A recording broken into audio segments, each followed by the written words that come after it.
We are in here. Hold up. Let's get that out the way. I was showing Don some stuff. What's up, baby?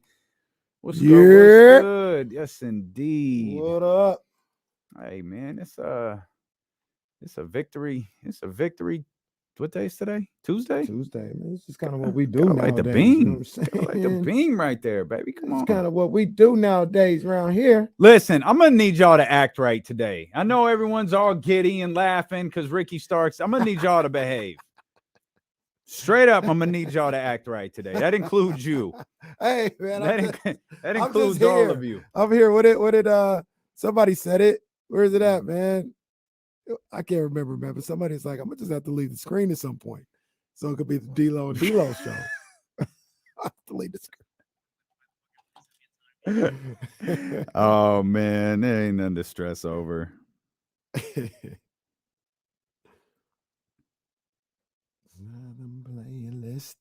Yo, you're ready on Thursday, man. We did it again.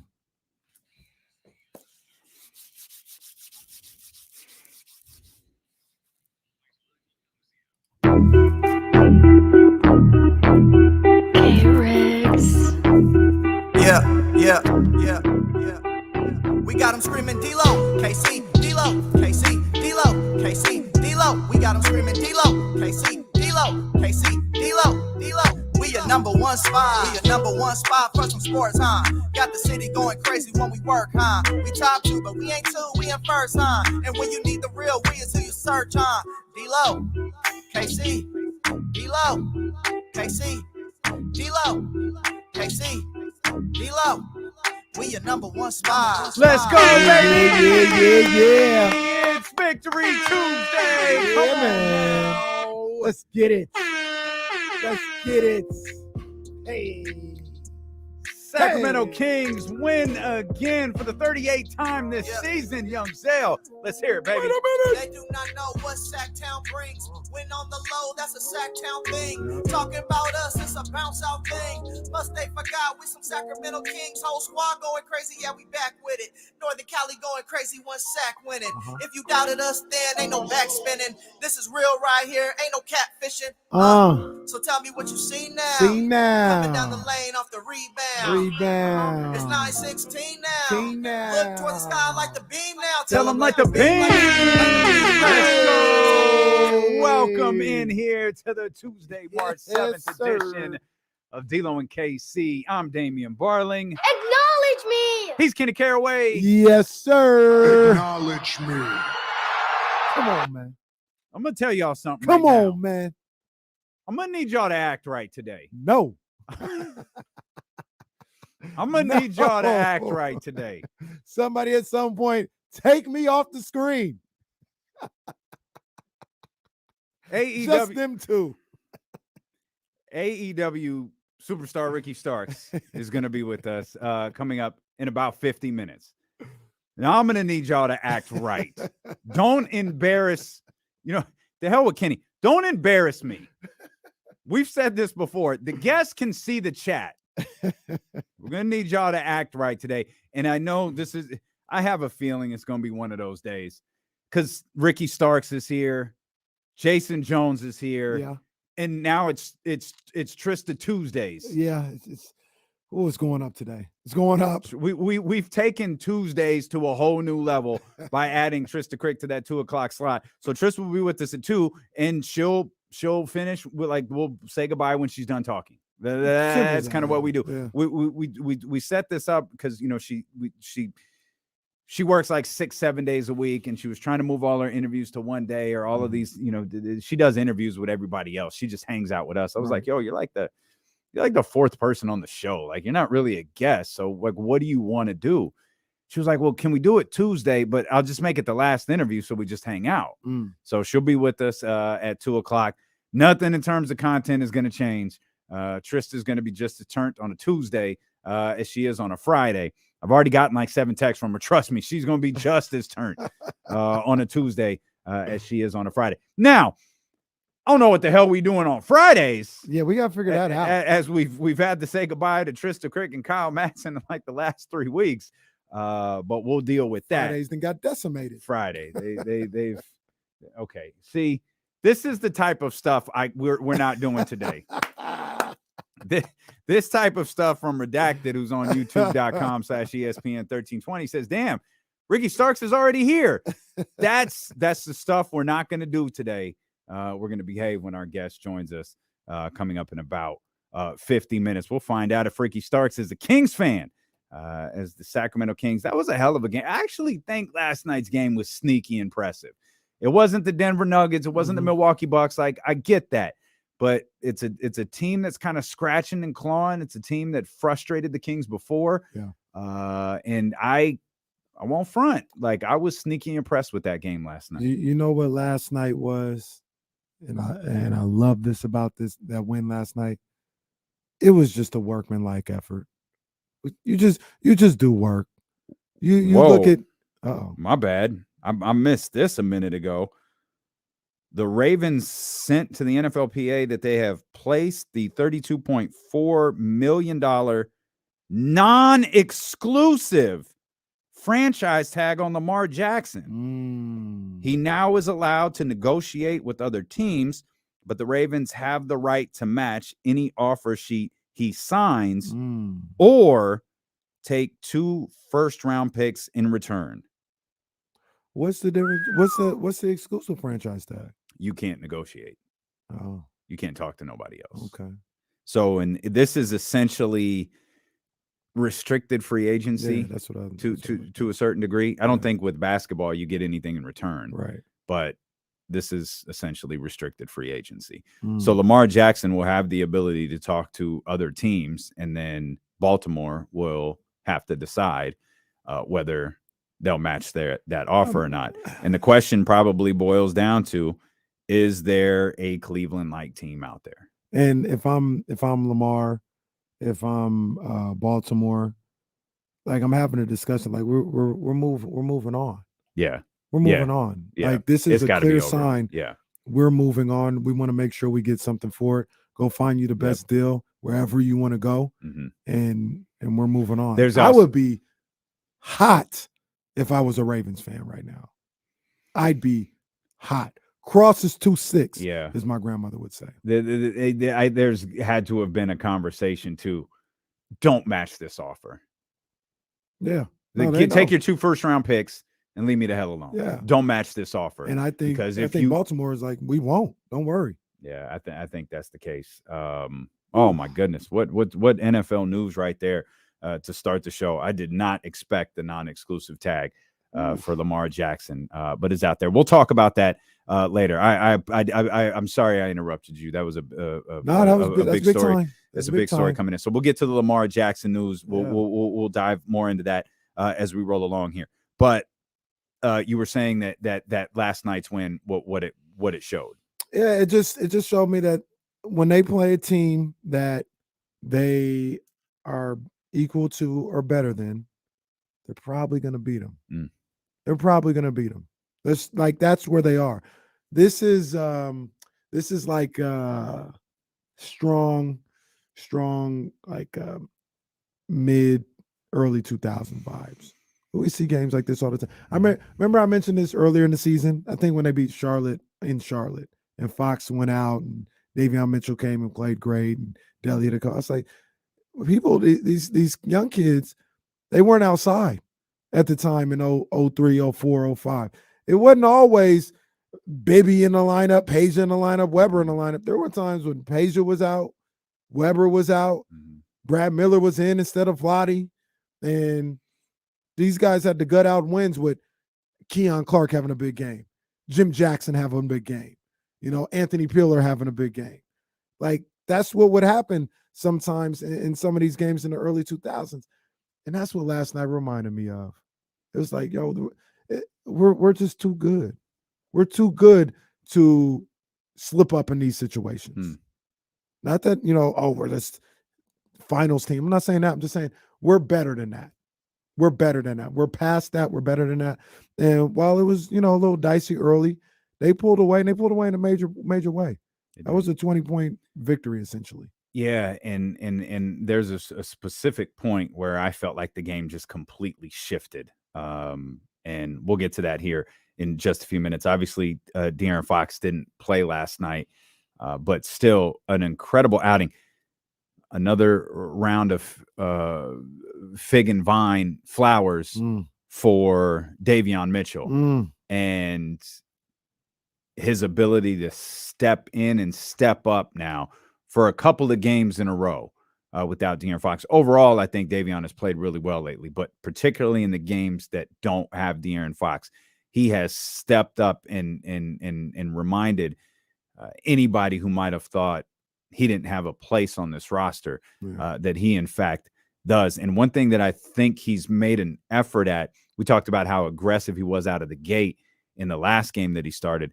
Last night, something that was really, really glaring to me, and I'd have to go back and watch those early games to see if it was missing, but it was really, really noticeable last night, is I felt like the pace didn't falter with De'Aaron out. You know, De'Aaron has such a unique trait of speed that's impossible to match.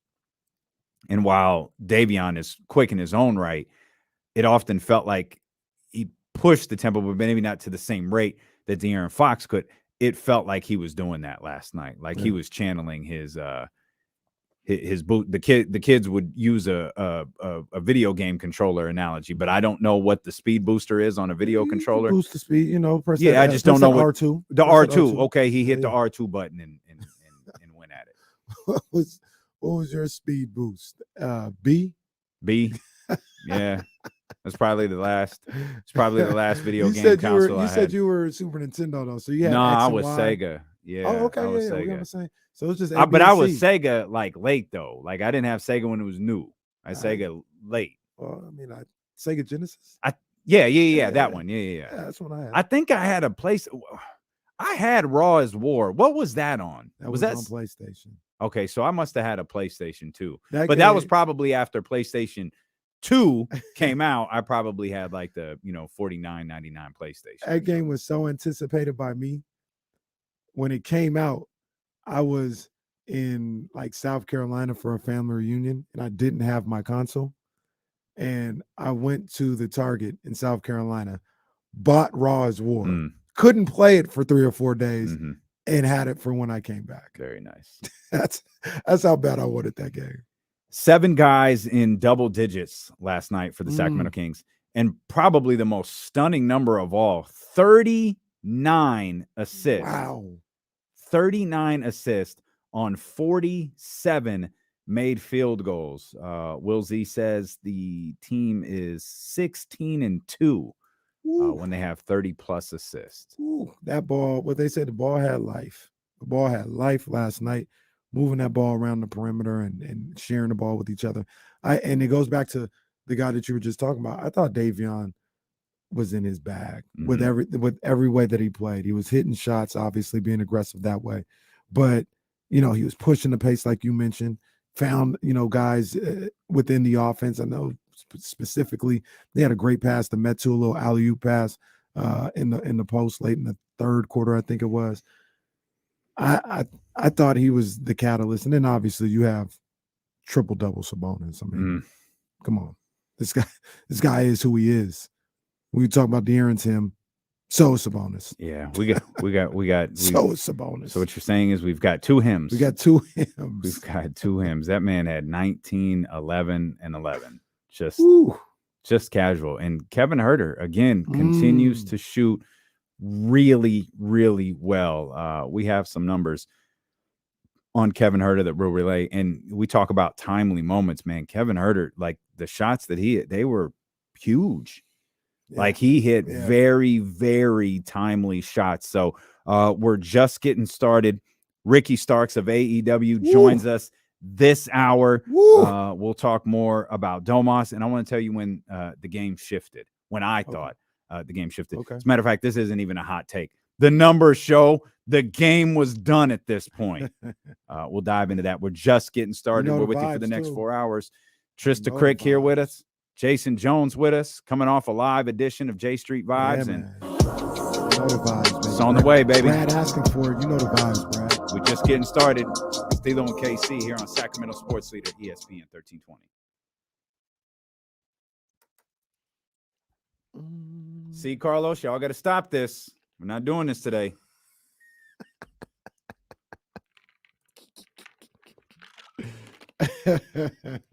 Not doing this today. All right, see. All right. See, now that's the appropriate text. Hey, some love for you guys were tapped in, man. I appreciate you guys, man. You guys were tapped in last night. I was looking at the schedule. Jesse, he's not on. He's not listening. But I think, ironically enough, the Kings play like the next 3 Mondays. So we may be doing that for the next 3 Mondays. Oh, they got a Bucks next Monday. Mhm. I think they got the Celtics on Tuesday. Celtics the on following Tuesday, yeah. the following Tuesday. They play, maybe that's the one Monday they don't play. But yeah, Bucks next week. I don't think I can get to either one of those, man. That's a killer. If you have the opportunity to see the Bucks in person, man, you need to do it. Yeah, I really want to go. I don't know. Go do it. I don't know. I'll be at the game on Thursday. You got that cleared, huh? Got that cleared. All right. Took a lot of splaining to do, but got it cleared.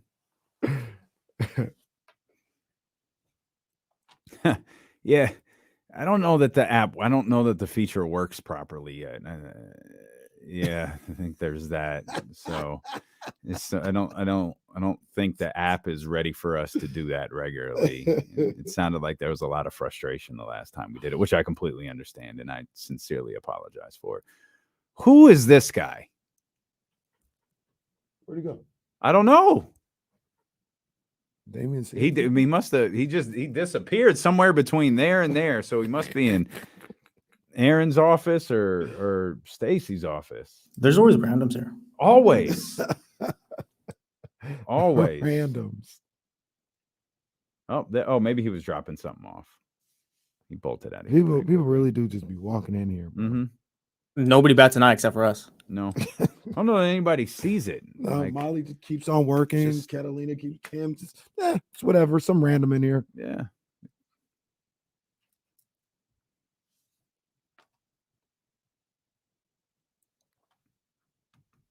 I hope this week is just like the last 3 days, where people, your iPhone app and weather app are like, it's gonna rain, and it only rains at 3 or 4 a.m. So technically, it did rain today, but the rest of the day is clear. I hope that's the way it happens, because I'm tired of the rain.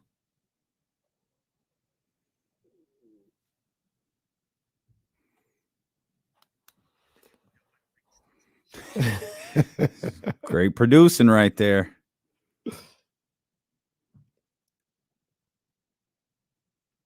Oh, hit the mic for me real quick.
Yo, we did a Corners of the Culture this morning. Woo. Woo. Yeah, buddy. Let's go. The addition of the dope ones, man, these don't miss. You guys are really gonna enjoy the second season, this new season of Corners of the Culture.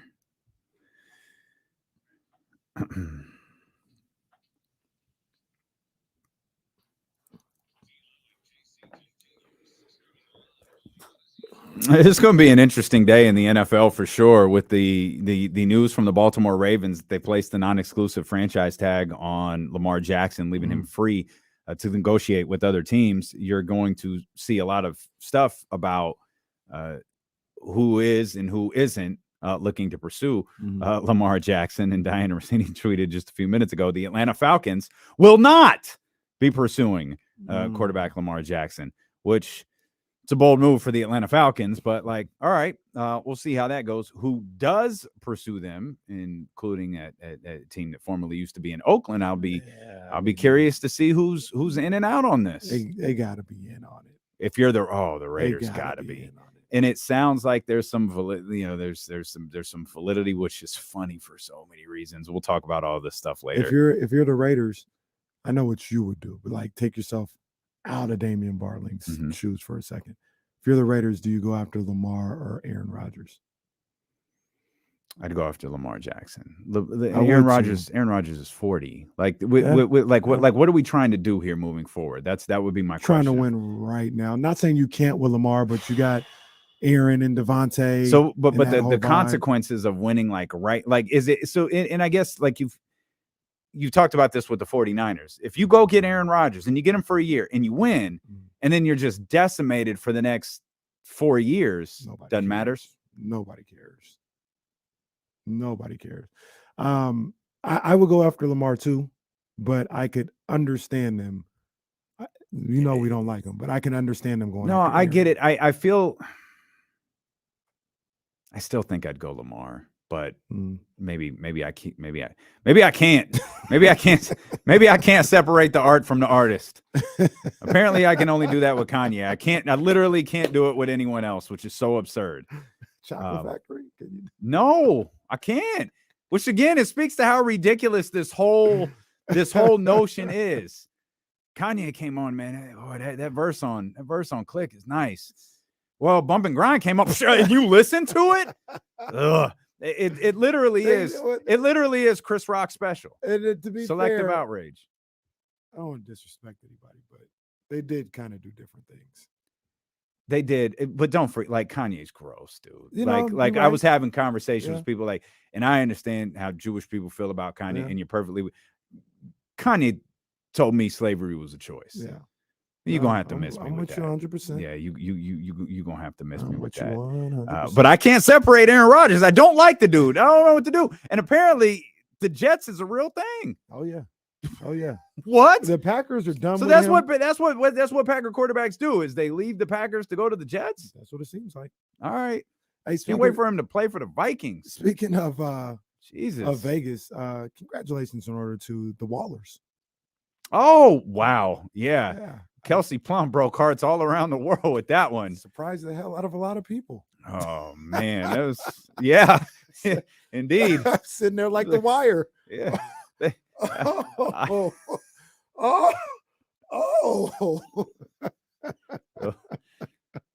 Yeah.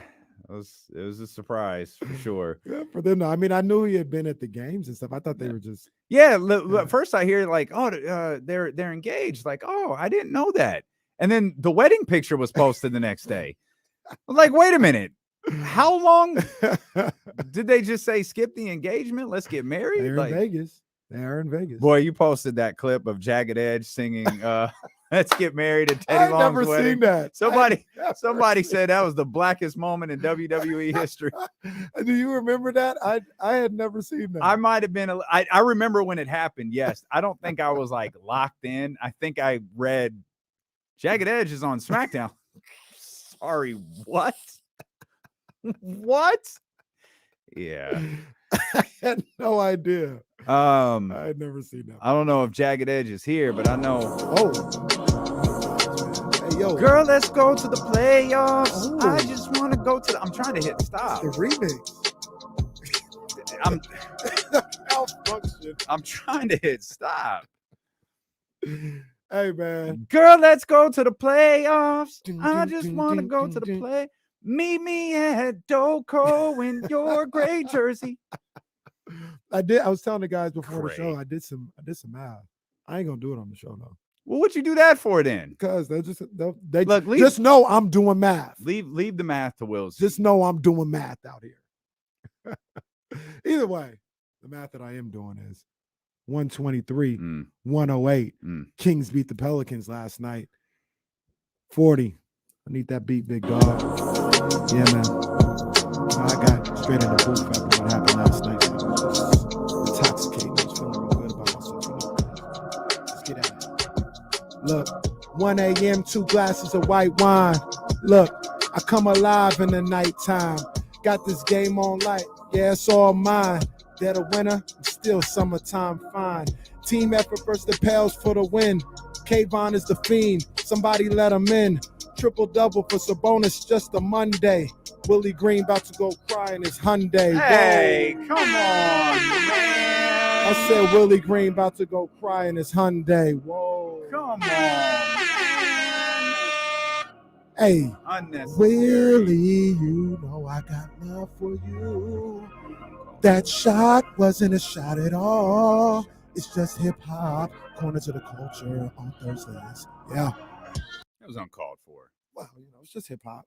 It's just hip-hop. Shot at Willie Green. It's just I hip-hop. appreciate the Fiend reference. That was solid. That was good Kayvon stuff was right the there. fiend, man. Somebody let him in. We're here. That's great. Some They- great stuff. Boy, they really dropped the ball. Oh, They really gosh. dropped the ball with Bray The Wyatt. fiend They- originally, not when he came back, Yeah. but the original Fiend could be like fighting Roman at WrestleMania Yeah, they in one really- of the biggest matches. Okay, of all time. we're going to get to that. Did I read correctly? It's Brock Lesnar and Omos at WrestleMania? Wow. Yeah, I will kiss your ass if Vince McMahon didn't book that. There is no chance Triple H said, you know what? I got an idea. That there's no way Triple What H are they booked doing that. with either There's- one of them? Wow. You're putting a blockbuster like Brock Lesnar in there with, God bless him, Taco Fall. Come on, man. they played at the same school. Is that a true story? Almost played at UCF. I don't know if Taco was there after, but I was gonna say after, they but could. yeah. There's no way I those think two brothers almost were walking almost around was at at the same Georgetown time. too, I think, wasn't he? I don't remember. at I know Georgetown. UCF for sure. I think. At some point. We'll keep you updated on everything going on with Lamar Jackson and what develops throughout the day. I love He you, was- Willie Green. Yeah, that's a strange way of showing it. I do. As the Ravens placed the non-exclusive franchise tender on him, leaving him free to negotiate with other teams out there. You brought up Domas, and he had his 8th triple-double of the season, 19, 11, and 11. Triple-double, easy work for Domas here in this incredible season that the Sacramento Kings are having, this incredible season that Domantas Sabonis is having. He shifted the game for me. Like there was a play about midway through the third quarter where Domas hit a 3, just a wide open, even had time to adjust the ball a little bit, hit a 3. The score at that moment was 75-71 midway through the third quarter. The third quarter ended, it was 97-79. And it all started with that 3 from Domas. It was almost like, oh, we're doing that. All right. Not winning tonight. And then the Kings, they just put their foot to the gas. And that was it. That game was over going into the fourth quarter. Yeah. And they did it on both ends of the floor. For a long time. I think they got up to 20 at some point in the fourth quarter with I think Pelicans had like 80-some points, in the fourth quarter. Almost held a team under 100. I think we were talking about last night on J Street Vibes. I think they've only done that 3 times this year, but almost did it. Like, I thought they were playing good defense. I thought they were being scrappy. I thought they were making it tough for Brandon Ingram and CJ McCollum. And they were battling down low, and they were able to put that together with obviously the ball moving all over the place on the offensive end. And that was a heck of a performance by the Kings. I loved what I saw. I mean, this team's the real deal, man. They're the real deal. They're really good. They're a good team. This is not, are they capable, or they're healthy all the time. That's why they win. No, they're good. They're good, straight up. Yeah, I saw you quote tweeting the last 2-minute report notes. Like, okay, y'all out here talking about how healthy the Sacramento Kings have been. Here's a reminder of what the referees think about Sacramento. Bro, and it's so crazy. The refs from that night, before that night, and since that night have never had a sleepless night. Nope. But let something happen to the Lakers. We got tweets, letters, apologies. Yeah.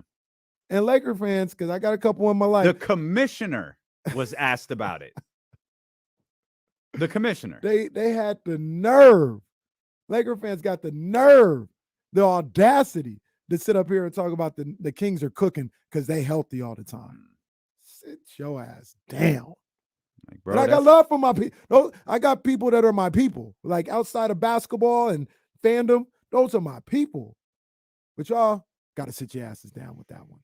Speaking of the Lakers, I think we're all collectively okay. Lake show. Go ahead. Yeah, you can play it. I think we need that tonight. We're all collectively. I need that tonight. Okay, Lake show this evening. Yeah. As they're taking on the Memphis Grizzlies, we'll talk more about that as the day progresses. Again, remember Trysta Krick is going to be with us at the top of the 2:00 hour. Trysta Tuesdays is in full effect here. Moving forward, Ricky Starks will be with us in about 20 minutes. So don't get blocked. You know, we kind of mentioned this, and I don't want to gloss over the performance that Davion Mitchell had last night. The performance, that the defensive player of the game, Davion Mitchell, had last night. I thought he was aggressive. Again, 15 points, selective with the shots that he took. They were really kind of spreading the wealth. Again, we mentioned the 39 assists on 47 made field goal stat, which is just absurd. That's like peak Golden State Warriors dynasty like stat. Like that is just an absurd statistic for them. And I thought Davion was a major, major catalyst for that. And every time he does that, I'm going to make sure I point it out, because I was quick to point it out when he wasn't. So I'm going to make sure I point it out when he does. He was exceptional last night, just as he's been recently, and just as he was the last time De'Aaron Fox was out of the game. What do you think? What do you attribute that to? You know, is it because I look at it and I say it's just opportunity. You know, it's just opportunity. It's minutes, it's opportunity.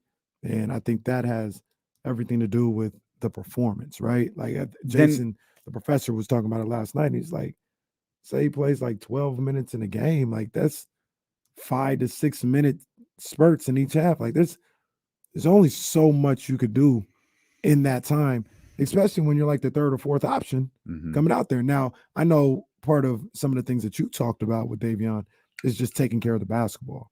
Like it's not necessarily the scoring, but we can't just fumble the ball and hand it over somewhere. You got to take care of the rock. He literally did that once, and I called him out for it, like one time. He literally did it one time, and I was like, did you see that turnover from David? It's the only one he's had in 3 games, but did you see it? That's such a jackass. But those things stick out. He did hand it off like he was Brock Purdy to Elijah Mitchell, but still. I remember when Delly did that against OKC. Bro, Delly got some burn last night. Delly had to be thinking, hey, what the hell is going on here? What am I still doing in here? And then I know Mark pointed out, when Delly commits a foul, like he really commits a foul. Oh, yeah. He lays into you. Australian rules. Why the hell was Matthew Dellavedova out there so much last night? Oh, I don't know. And he didn't. Shout out Delly. I ain't got no problem with him. The man did absolutely nothing wrong. But we asked, okay, so what did that Kessler Edwards run the other night mean? Well, one game in with one player down, nothing. It meant nothing. Mike was literally trying something in the middle of a game to see if it would work. That's all that was. It's like, you know what? None of this is working. Get Kessler Edwards in here to try it. Put Kessler Edwards out there.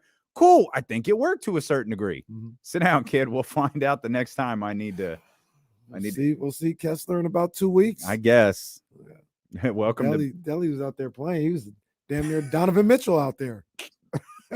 Bro, I don't know. I think we'll get to it. I'm sure we could get to it. Donovan Mitchell is having an insane season. Like I understand it's Jokic and Giannis and Joe and really just Jokic, but Donovan is having a season, It's having man. a special season. Yeah, man. he really is. But did you see the JJ Kendrick clip?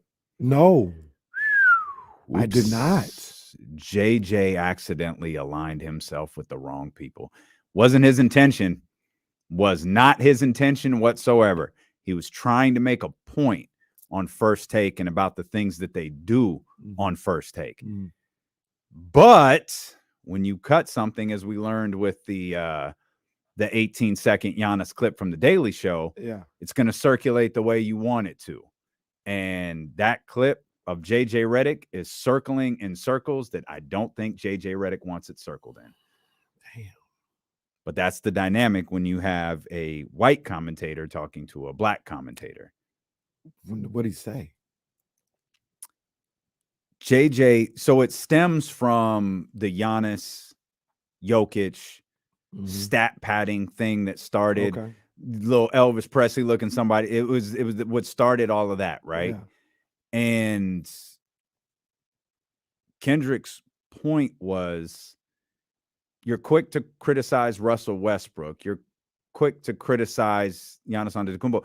But Nikola Jokic is averaging a triple-double, and no one's even remotely accusing him of stat padding. And you go back to Russell Westbrook. I'm going to go back to Russell Westbrook's first year. Russell Westbrook's first year of averaging a triple-double. And I think this carried over into subsequent years. It was something absurd, like a 79% win percentage when he had a triple-double. Yeah. And that's not stat padding. That's doing everything you can to win. The Jokic stat is extremely similar. There was a stretch where Draymond Green was like undefeated when he had a triple-double. But the Jokic stat, averaging a triple-double, is pretty similar. It results in victories for Denver. So I understood both of their points, because you know how I felt about, like, I don't believe Russell Westbrook. They started inventing terms for Russell Westbrook getting rebounds, which I always thought was ridiculous. They don't do that for anybody else. And that was Kendrick's point, is like you see white players as, oh, they play the game the right way. They do this the right way. And that's how they're always framed.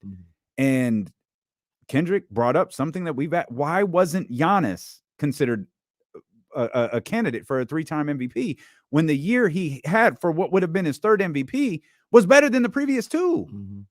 And then JJ said that, Stephen A., with all due respect to you, that's the problem with this show, is you create narratives that aren't real.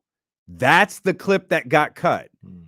You're creating a narrative that isn't real. Outkick, Clay Travis, MAGA 9731880_9. 1/6/2021 forever. Go peep the quote tweets.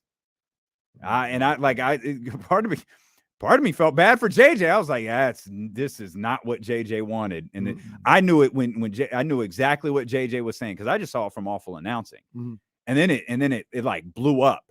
I was like, oh, that's not what JJ meant. That is not at all what JJ. But you take an isolated clip, you can make it look and sound like whatever you want. And it's like, yeah, good for JJ for calling out the racist ESPN. Good for JJ. These left-wing media people. And it's like, that's not what JJ wanted. Jeez, JJ. Yeah, I feel bad for JJ, because I don't believe him. I shouldn't say I know. I don't know him. But I don't believe him to be that type of individual. JJ's point was valid. That show creates narratives that aren't real. Yeah. I don't think Kendrick's was, though. Right. I think Kendrick, case, I think JJ, I think he was off and unfair in that sense, because I think the criticisms that Kendrick Perkins had were very, very valid. They're things that we've discussed on this show. There's things that other people have discussed on the show. But I think when they happen on that network, on that show with Stephen A., it's immediately looked at as like, it has a different connotation to it. It's interesting. People during the commercial break or whatever. Yeah. It's interesting. Another person who deserves flowers and his room would be getting filled up here at this point is Trey Lyles. You talk about reliable, man. Trey Lyles, even when the numbers aren't there, you like Trey. It's kind of like what we were talking about with Keegan yesterday. He's always visible. Yeah, he's always out there, and he's out there, and he's a part of what they're doing. Trey Lyles has become such an incredibly important part of what the Sacramento Kings are doing. 100%, man. He's so consistent. He's either like not taking anything off the table or he's balling. It's never below that. It feels like it's never below not taking anything off the table, like he played bad or anything like that. It's never that. Yeah, I look at him as a valuable member of what they're doing this year. And we talked about it before. We mentioned a number of different times. Yeah. I need him moving forward, man. I need him on the squad moving forward. I think this is a great place for him. I think the opportunity that he gets here is something that he wouldn't get in a lot of other places. And I think he's vital for this team's growth and success. Trey Lyles is another one where he's like sneaky young. Like I think Trey Lyles, if I have to guess, I can look it up. I think he's like 26 or 27. He's not 27. I feel like 27 is the oldest he would be. Trey Lyles is in fact 27 years old. 27. It's Canadians, they don't have birthdays. He just said he was born in 1995. Oh no, here it is, November 5th. All right. But yeah, man, I love Saskatoon. Ooh, you know where that's at? No, I just remember I think it was WrestleMania 13. Okay. When I think Brett low blowed Stone Cold. JR said, yeah, that was somewhere down around Saskatoon. So I'm guessing it's in southern Canada. That would be my guess. Oh, I can't imagine anything in northern Canada. That seems cold. Well, how high does Canada? America's right next to northern Canada. Wouldn't we be right next to southern Canada? How? Alaska. Oh, yeah. You can see Alaska from here. One of the most random purchases in the history of Western civilization. Alaska. Yeah. Next time you buy a pair of shoes that you really don't like, just remember America once bought Alaska. I wonder what we get. At least when you're in Alaska, you can vote. Imagine those like Puerto Rico. You don't even get to say. Virgin Islands, you don't get to vote. No, you're part of the United States. We own your ass, but you have no say in nothing. One of my guys, Aaron Lawrence, went to Alaska Anchorage, which hosted the Great Alaska Shootout. Remember that preseason tournament that you used to always go down? What year was that? 90s, like Carlos Boozer at Duke and Kingdom Martin at Cincinnati. Okay. Great Alaska Shootout was like the Maui Invitational of its time. But not. Well, it's like it was like, that big. It was like the Maui Invitational, but not. As far as prestige, it was like the Maui Invitational. As far as ambiance, it was nowhere near that. It's the Maui Invitational. No one you wanted to get invited, you just didn't really want to go. It was like the movies this weekend with y'all going to Creed 3. I didn't really want to go. I just wanted to be invited. That's all. We haven't really talked about Kevin Huerter and the performance he had last night. Oh, you mean the round mound of rebound? Well, that's exactly what I was going to point out. Is he did not come back with a round zero in his rebounding category. Kevin Moses Malone Huerter. He walked away with 25, 5, and 8. Sneaky number of assists for Kevin Huerter last night. He was so hot. I think everyone just kept swarming to him as that third quarter went along. And everyone else was open. Yeah. And as that stat shows, these dudes was hitting. They was like these dudes was hitting. 6 of 10 from 3. At one point, he was 6 of 9 from beyond the arc. He played great. I mean, it was even that time where he got the steal and blew by everybody on the break for the two-handed dunk. I said, "What is this, Kayvon or Allen Iverson?" That was 100% Kayvon. We'll come back. Ricky Starks joins us. Oh man, let's go. We'll talk more Kings basketball, but Ricky Starks of AEW. Go. I'm gonna do everything I can to not laugh when we first put him on the screen. I'm gonna need y'all to behave, act like you got some sense when we return here on Sacramento Sports Leader ESPN 1320. Yeah, this is. There was something I was going to ask you. I can't remember.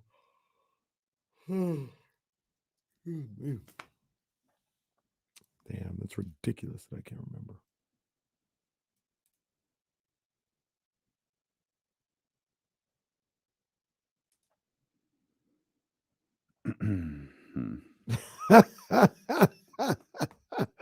Chiron. I missed it. What Chiron say? On the tweet, he's got a show picture. Did he not tag Damian? I guess not. I'll retweet it. Cold.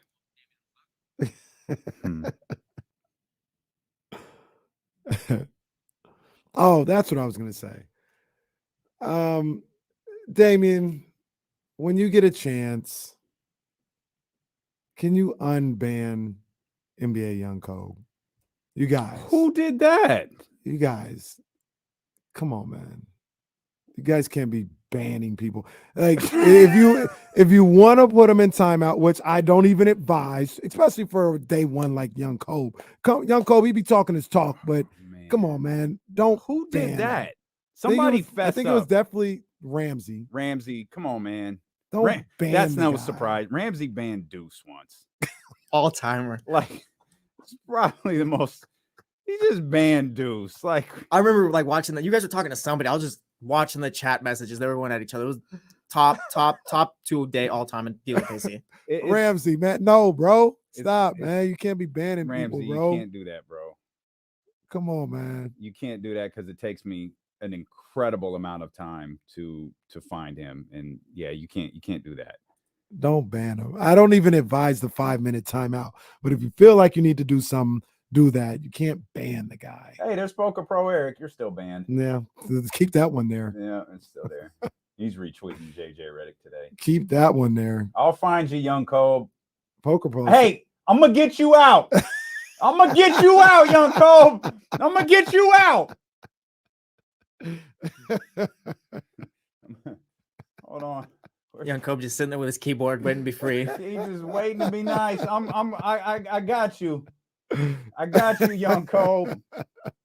It's gonna take me a minute to find him. Yeah, but see, that's the killer, y'all. Y'all can't be banning people. It's work. Forever. It's work, man. Let's bring in Ricky. Hey, there we go. Hey. Hey, take me off.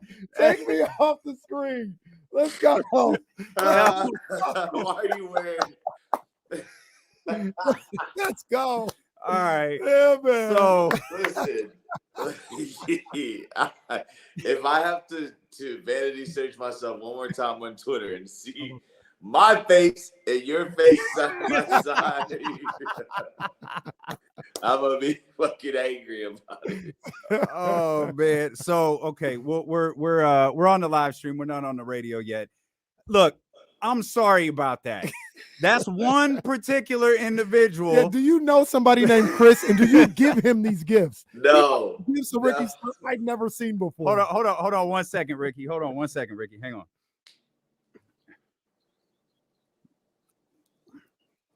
So we're here, AEW superstar Ricky Starks with us, and we pull Ricky up on the live stream. He burst into laughter. So I'm going to take this opportunity, Ricky, to apologize to you. Because this started years ago where a day one AEW fan said, you know, you bear a resemblance to this dude, Ricky Starks. I was like, yeah, I watch AEW. That's my okay, Ricky Starks, word, okay.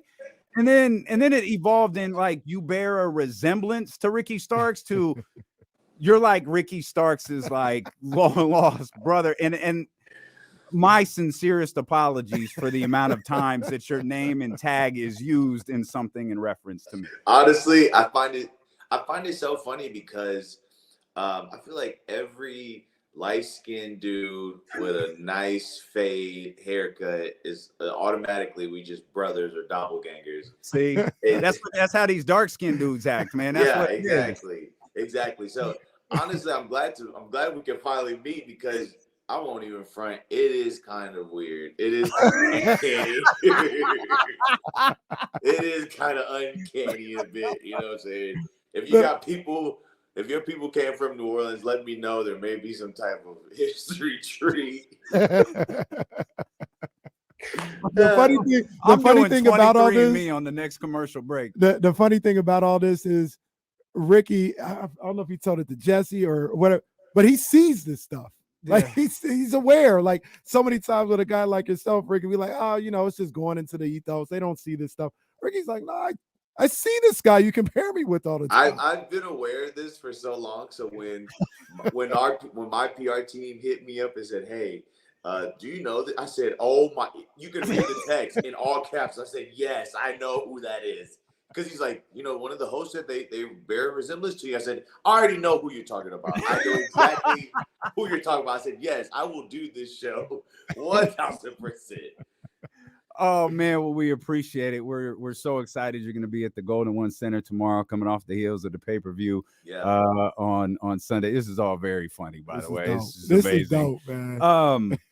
And it had to be dope for you too. Like Chris Jericho, he's been in the game a long time. He is arguably one of the greatest professional wrestlers we've ever seen. You've had this great program and you guys in a card that was stacked, one of the best pay-per-views of the last decade. You guys had a match that really stood out.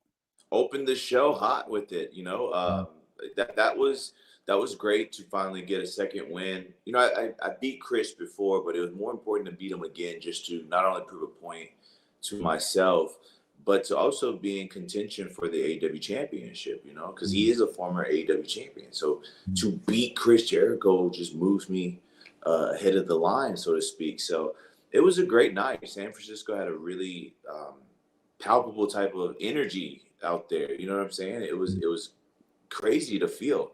And so I'm glad to be coming to Sacramento. It's my first time in Sacramento, first time wrestling, first time visiting. And I'm really hyped. Hopefully I can I was telling one of my friends, I was trying to get E40 to come out and get hyphy or something like that. Diz all the way down to the ring, but we'll figure it out. Absolutely, man. In the post show press conference that you guys had, you had something that just resonated with me, man. When you was breaking it down and you were talking about, all these guys out here and everything, you said, don't forget about Ricky. Yeah. Don't forget about Ricky. I said, let him know, Starkey, baby. Let him know, man. Yeah. Talk about that moment, man. I mean, I love what you do, man, because I use the term out. You got out the mud, man. Like, you got out the mud and you got to AEW, and shout out to them. They let you be you. And you took that and ran with it. And you're one of the top stars in all of professional wrestling right now. And you did it on your own validity. You did it being you, man. So just talk about, that moment about, don't forget about Ricky, man. I'm here. Yeah. So that was my first media scrum. May have been my last one. Who knows? But it's important. So there's a fine line between coming off as a crybaby and always yelling to the crowd about how you deserve this and that. And then there's also a part of it where you sometimes have to remind people just who the hell you are. You know what I'm saying? Like, I have no problem hyping myself up and being my biggest fan, because at the end of the day, that's all I got. If you don't like me, guess what? That's okay, because I like myself. And that is ultimately the message that I'm trying to put out there to people. I know there's some people who probably watch that, and I read everything. And, saying, well, it's a little bit of a turnoff to his personality. Yeah, I don't care. If you like me, you like me. You don't, that's cool. But at the end of the day, you should respect my passion. You should respect the work that I put into this whole thing. Because without that, just what am I exactly? So it's very important to not be forgotten. And I think a lot of people do get forgotten because they don't want to speak up or let people know, hey, no, that's cool that you like them, but also to don't forget just exactly where I'm at, just exactly who I am, and exactly my body of work of what I've proven. Proof is in the pudding. You can't ever dispute that. So I got up there in that media scrum because I had a mission on my mind. And I had a mission statement, which was exactly all these reporters in this room, all these people that write about me and leave me out and omit me from these things. I don't take it to heart, but I'm putting you on game to let you know, hey, this is your last time doing that. This is your last time doing that. Because if you don't respect it, I will talk 10 times louder than whatever you got to write in publications or whatever the case may be. Yeah. See, that's one thing, and I hate using terms like heels and baby faces to wrestlers, like I'm a part of your industry, but it's one of the great reasons you were such an amazing heel, such an amazing bad guy, is because you could tell everything you said, you believed. Yeah. I'm the best looking dude out here. I'm the best wrestler out here. I'm the best. And it's just like, yo, and that's, I mean, and ultimately, I guess that's what makes, like, once you're over with the fans, like, you're over, and that's what kind of sent everything to where you are today. But right, it's like, yo, Ricky is that dude. And I think too, you got to think about it too, personality wise, right? Not to pull back the curtain so much or anything like that, but when we look at these types of good guys, and they're these squeaky clean people who don't say this and they don't say that, and then I come on the scene and I'm still me from what I was, 2 years ago to now. That is a point that I'm trying to prove ultimately, is that my personality has not changed. I just look at it. My personality has not changed. I'm still the dude that was talking that cash money stuff back then. I'm still the same person now. The only difference is essentially where my moral compass has pointed. All I'm saying is that you can be a good-hearted, genuine person, and you can still hype yourself up, and you can still be about you and what you're good at and let people know without stepping on any toes. I think sometimes people kind of, misconstrued that a bit, but it ain't cocky if you can back it up. Yeah. Straight up. Ricky, where did this come from, man? Where did the confidence and and having the the swagger to? So where did it come? Is it your mom, your dad, uncle, grandfather? Like, where did you always have this? And like, who could you kind of look at and be like, yo, I kind of got a little bit from them? So I grew up in a single parent home with my mom, and my mom raised 3 kids by herself. So I saw, if anything, my hard work and my stubbornness definitely comes from her. But when it comes to my confidence in myself, that was a learned skill, my man. That was years and years of having to understand that people aren't going to do for you. You got to do for yourself. And that is ultimately where I come from. And the people in New Orleans are always the same. You could go to New Orleans and you could find somebody with my same type of personality, because that's just how we are in that city. Having to do for yourself, having to be your own hype person. I don't really seek validation from anybody, because I'm validated in myself every time I look in the mirror. And that has come from looking around and putting my focus into other people and being let down, when all along I should have been putting into myself. I've done everything myself. I've gotten to where I needed to be by myself. I never had any handouts or someone to put me under the wing and guide me along the way. I have been self-made, and I take very big prides in that, because, that's all I got. And to me, I want to celebrate that. Why is it that, NBA players can get a ring and show it off, but the minute I talk about my accomplishment, I'm all of a sudden, too full of themselves. It just don't make sense. Yeah. So it's another reason too why I don't believe in the word humble. I refuse to believe in that word. Definition wise, that means to lower yourself for somebody. I can be modest, but I refuse to be humble, because I'm already gracious, and I have enough gratitude for the things that I got in life because I work for it. Yeah.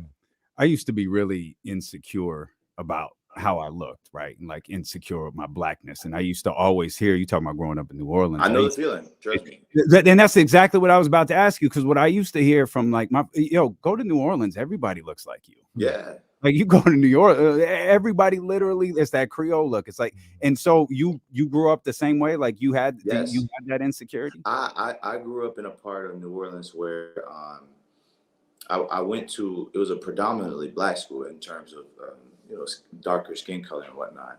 So when I showed up, I was light. I was a light bright, you know what I'm saying? They call me Redbone in New Orleans. And I got picked on a lot. I got bullied a lot. And it sucks because you're still trying to find who you are as a kid, you know, and especially at that age. So I was in fights constantly. I'm talking about constantly into fights. And then, you know, having to grow up and really feel like you have to pick a side. This side don't really accept you and this side don't accept you. So it's like, where do you fit in? So it's a thing that colorism, at least in the community that exists, that I don't think, you know, nowadays fans don't really pick up on. I can't tell you how many times I've seen people who are surprised by them finding out that I'm Black, or someone saying, I just thought he was Hispanic. And in my head, I'm like, oh, I thought everyone knew that Black people come in this shade, not knowing, no, Ricky, it's, you know, that's only in New Orleans, quote unquote. That's how I was raised. So in my small-minded head, well, I'm from New Orleans. You should know that I'm Black. So it does suck. The fans online, not the fans, but people online, not all of them, real ignorant about the way that somebody should be looking and whatnot. And it used to get to me really bad, but I've overcome that and really, you know, made sure like, okay, I know who I am. I know what I'm about. And I'm not about to have somebody, you know, make me feel any different. Yeah. Yeah, man. I also look at you, Ricky, is I don't want to call it a renaissance, but I see a lot of Black wrestlers in the game today, and they're making big time moves, man. And they're able to do it like you do it, like Ricky Starks. You know what I mean? Like, you don't have to be some type of character or whatever. You can talk the way you would normally talk. You can engage yourself with the fans and everything the way you normally would. And we're seeing that a lot across the business. And I look at you as one of the leaders of that movement and the way things are moving. Do you kind of see yourself the same way? It's like, yo, I'm setting a trend. You know, I'm out here laying the groundwork for not only myself, but people to come after me. I felt like that before. I feel I'm definitely an old soul, and I feel like I'm a little bit a few years ahead, or however that saying is. You know what I'm saying? Where I just missed the mark just a little bit. There's things that I do that I've seen now people are starting to do right now that are popping that I was doing 3 years ago. And I'm not saying it's because of me, but making the example of missing that mark. I think right now, though, I do feel a bit of a leader in the sense of a trend, or a leader in the sense of, hey, if I'm a kid at home watching wrestling, I can finally look at somebody and relate to them, because I didn't really have that. In our community, we had The Rock. That's everybody loved The Rock in our community. Now we can see somebody that looks like me and be like, oh, I like this dude. I like the fact that this is this hyper masculine person. You know what I'm saying? There's some feminine qualities that I do or whatnot, but that's what makes me, and that's what I love, because that's representative of my family and my mom and my community. So I do feel like I'm a leader in that sense. When it comes to it being all said and done, I do hope that somebody looks at my career as a template of like, well, shoot, if that's how you do it, then I know it's possible. If that's the position that he was in and he got through that, then I know I can get through this. I really do believe that whatever I have left at the end of the day, when I want to be done with wrestling, I hope that it's enough to be, you know, a foundation for something to be built upon, an improvement on a design, basically. Yeah. See, that's why, like, I can't say it because people think it's a joke, but that's why this dude is my favorite wrestler. Like, you hear the way he talk, like, but everyone thinks that's a ha-ha. Like, no, listen to the way that he's talking, listen to the things that he says, listen to what he's about, your sense of fashion, like the whole thing. It's like, Ricky's my guy. And it's got to be like you're part of a company that's still very much growing. Like, you're one of the young superstars. Like, it's cool to have the Jerichos and the Bucks and John Moxley and Brian and the established guys, but you're like one of the young stars who are part of this growing and blossoming company. And that's gotta mean a little something extra, that you're not walking into an established machine already. Right. And I think it's cool too, because I'm proving to those established guys that I can stand shoulder to shoulder with y'all. You have the experience on me for sure, but when it comes down to it, I can be up there with y'all and stand in my own and be chest up, head high. You know, I don't need the 15 years to get that confidence. I have that already. Now what I need from y'all is to help me sharpen my sword. You know, help me, iron sharpens iron. Help me sharpen this a bit more so I can be a complete asset to the business. And that's what I'm getting at AEW. And I'm proud to be working with these people because they have so much to offer. And it'd be silly on my part to not even take advantage of that. And the key to it all, I talked about it a little bit earlier, but this is why I love you with AEW, because to get the most out of Ricky, just me looking at it from the outside, to get the most out of Ricky Starks, you got to let Ricky Starks be Ricky Starks. And AEW do that. And he don't need no gimmick. He don't need no character. Let that man, put him out there in front of 17,000 and let him be Ricky Starks, and he gonna shine.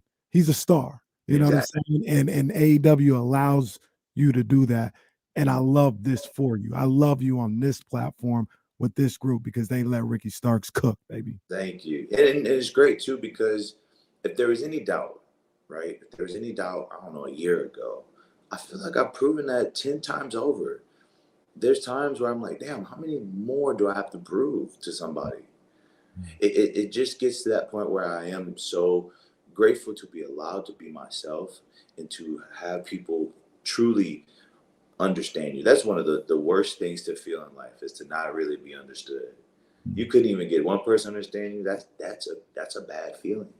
So if I could have somebody that even feels like they can relate to me, if I could get anybody that feels like, yo, I see myself in that dude, or I know somebody that's like Ricky and his personality, I feel like I won. I feel like I've done my job and I'm good with that. Yo, John, I know you're watching. We need to get out there to see Ricky Starks tomorrow. Get them tickets, John. I got y'all. Yeah, we're gonna pull up to the Golden One Center tomorrow. Thank you for joining us. Thank you for being so generous. Again, sorry about the social media stuff, but thank you for going along with it. It's so good that we finally got to do it. Yeah, no doubt. We're gonna sneak back to the locker room and get a picture. Yeah, no doubt. For sure. Ricky, we appreciate you, man. Thank you so much, brother. This was thank you. I hope to see y'all tomorrow. Yeah, no doubt. You'll see us tomorrow. We appreciate you, brother. Thank you. Yes, sir. Yes, sir. Yes, sir. That's our man Ricky Starks right there. Starkey, baby. Oh man, come on, man. We talking about a star. John, I know you, John. We got to get out there. Let our guy Chris know, man. We got to get out there for AEW Dynamite making its debut at the Golden One Center tomorrow. Come on, man. We talking about a star right there.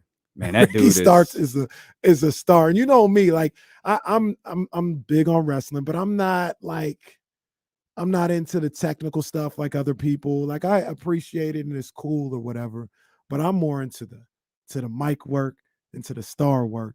And I feel like that's my specialty in watching wrestling. And I see him, I say, that's a star. Yeah. That's a star right there. And he can wrestle too, but I'm just saying that's a star right there. Yeah, we're gonna run this interview back in a few years when he's one of the top guys like in the industry. Yeah, I mean he's near the top of AEW right now for sure, but he's still very much an ascending star. He's going to be one of the top stars in this business, and you know this business because I'm in it. He's going to be one of the top stars in the professional wrestling business. I didn't want to put him in no type of way, but I could just say it now. WWE wouldn't let him be Ricky. Yeah, he needed AEW. AEW is the perfect place for him because you got to let a guy like that just do what he feels, and that's don't try and put him in no.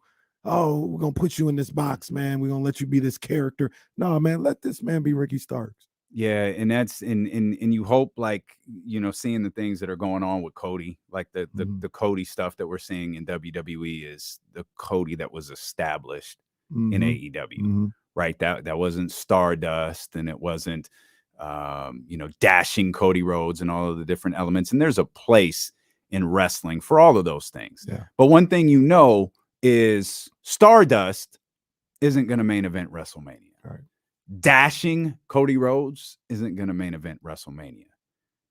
Cody Rhodes, as we see right now, can main event WrestleMania. Ricky Starks can main event a WrestleMania. But the caveat is very distinctive in you had to let Cody come back here and be Cody and do what he does great. You've got to let Ricky be Ricky Starks. And I thought you hit the nail on that perfectly. And as he told the story, like he has, like, we've talked about like the athletes that I always like, they're always the cocky ones. They're the Deion Sanders types. Like it's those type of guys that I'm always drawn to, perhaps. And it's because of what we were talking about, that I lacked that confidence growing up. So to be able to see it when I was younger from guys like Deion Sanders. If Ricky was around when I was younger, oh my God, the Rock would be nothing for me, because we talked about my frustrations with the Rock. Rock wouldn't mean anything to me if Ricky was around when I was, 14, 15, 16, 17 years old. Because I look at the way that dude carries himself and the confidence that he has. And he talks about, those effeminate mannerisms that he has and does, which makes him so just flawless. But you're doing that on a professional wrestling stage where the audience, and he talked about, going to Twitter and seeing what that looks like. We know, that's a male dominated audience, right? And they generally don't like those types of characters. But he was so good at it. Oh, we got to cheer this dude. Absolutely, we got to cheer this dude. And much like yourself and Ricky as well, like you guys may not believe this, but by nature, I'm shy as hell. Like I'm shy. Like I have always been shy. I've figured out how to overcome that as life has gone on. But I was able to figure that out from guys like The Rock, guys like Puffy, because I would see them and then I would just kind of like take bits and pieces of what they did and the confidence they had and put that into my own life. And I look at somebody like Ricky Starks, like same way. I would have been like the Rick. I would have been like Starkey baby in these CKM hallways every day, going up to my teachers, giving them the pose and everything like that. Like those type of individuals are guys that I gravitate to, like you said, because they would help me with my own self-esteem as a person growing up. So I think he has a grasp on his importance. But I even think there's probably another level that he don't even understand, like how important he is. Like there's another level that man, I didn't know I was, making people react this way or touching people in this way that he is today with the way he goes about business. Interviewing wrestlers is always like it as much as I love wrestling, it's always nerve-wracking for me. Yeah, because you don't want to insult what they do. But like I talked to Seth Rollins once, who was great, but Seth was like teetering on the guy on TV and then the guy we were talking to. I talked to Miz. The Miz is we talked about that one time we recorded an interview with Michael Irvin and how like the switch went on as soon as he knew we were recording. The Miz is the exact same way. And it's like, you sometimes you don't know how to talk to them. Cause again, you don't want to be insulting to what they do. Ricky's the type of guy you put, like clearly is the type of guy you could put on any show with anyone and he can have a discussion like he had with us. Shout out to Jesse for getting that done. Jesse, man. He did that, man. Yeah. He's worked nervously for the last handful of days, and in an interview that you two have wanted to book for well over a year. Also, we'll shout out Chris Verlad, shout out Chris is the jackass who started all of this.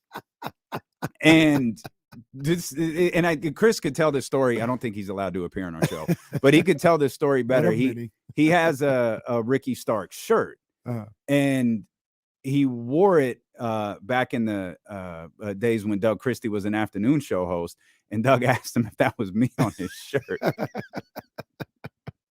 So like there or something along those lines. I think Chris could certainly tell that story better. I just don't think he'll tell it here on the show. But he was the one who started all that social media stuff. So to know that Ricky was aware of it and had a good laugh at it, and the people at AEW were so accommodating, because when Jesse reached out, it was like, hey, we could get an AEW person on the show. It was like, it's got to be Ricky. Like we could do Jade, and that would be cool, but like Ricky's we really got to do Ricky. Yeah, and the fact that everybody was accommodating was really cool, awesome. Man. We appreciate that. So let's step out. We'll regroup. I'm gonna be honest. Thank goodness we've got Trysta Krick, because I might have just mailed in the show, because I don't know that we're gonna have anything better than what we've had for the last 30 minutes with Starkey, baby. But we've got Trysta Krick at the top of the 2 o'clock hour, and we got a lot more Kings talk ahead as we continue on Sacramento Sports Leader, Steelo and KC on ESPN 1320. That was awesome. That was great tremendous. Job, Jesse. Yeah, great job, Jesse. That was tremendous. Yeah, he even retweeted the link. That's what's up. Yeah, it's good stuff. Good stuff. I know Chris. I hope Chris was watching, even though he's pretending like he's doing something.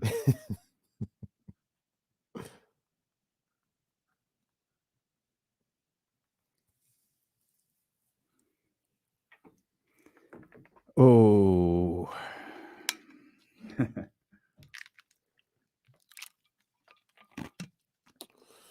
What's the pose? This?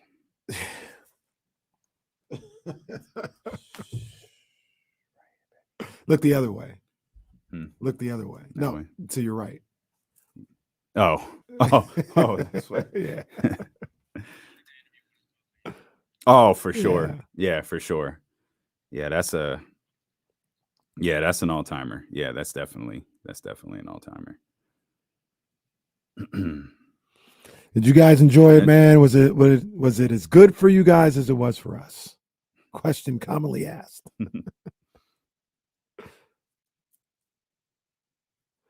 Daniel, we'll talk about it. We'll get into that, because there are some things that we heard, so we'll talk about it. See what it is. Yeah, I think Trysta did a pod on that this morning / last night that we'll definitely talk about.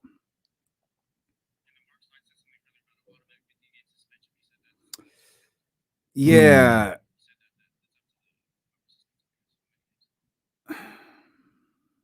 Yeah.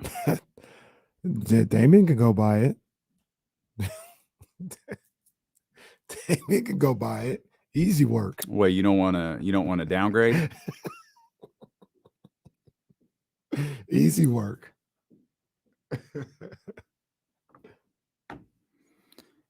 Hey, seriously, we got to follow up with John, see if he could leave us all tickets. Like if you think would you want to go? Could we get Charlie to cover for you? Okay. Okay, beautiful. And then, Jesse, there it is. I see it. One more for the little dude too, if you could. Yeah, one for the little dude. Oh, I didn't even see he was private chatting. Okay, beautiful. That's awesome. Steven, you're ridiculous. Did we find Young Cole? Oh shoot! Young Cole is just. Young Cole missed the interview of the year right now. Hang on, Young Cole.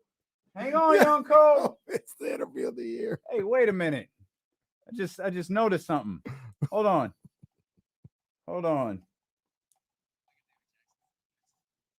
Wait.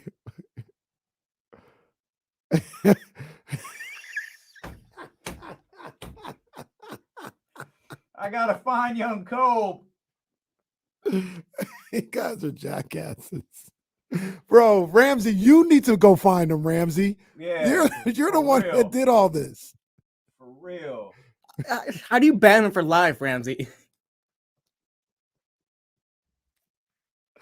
It's so uncalled for. Hey, Ramsey does it in silence too. You won't even know he did it unless you ask. Yo, Cole hit me, man. He's like, yo, they banned me. I said, like, banned you? I got him.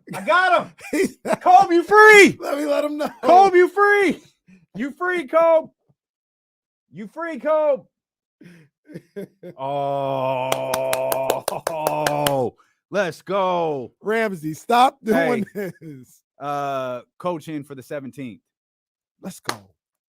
Let's go. Yes, so sir. I didn't want to say nothing because it was close. I was like, man, I'll give you a day, you know, because so they Ryan hit me and said, hey, okay. we're traveling. Can coach come on tomorrow? I was like, yeah, of course. Hey, shot him the note, and DP's That's gonna in. be live. That's gonna be live. Yeah. Yeah. We're doing a live broadcast.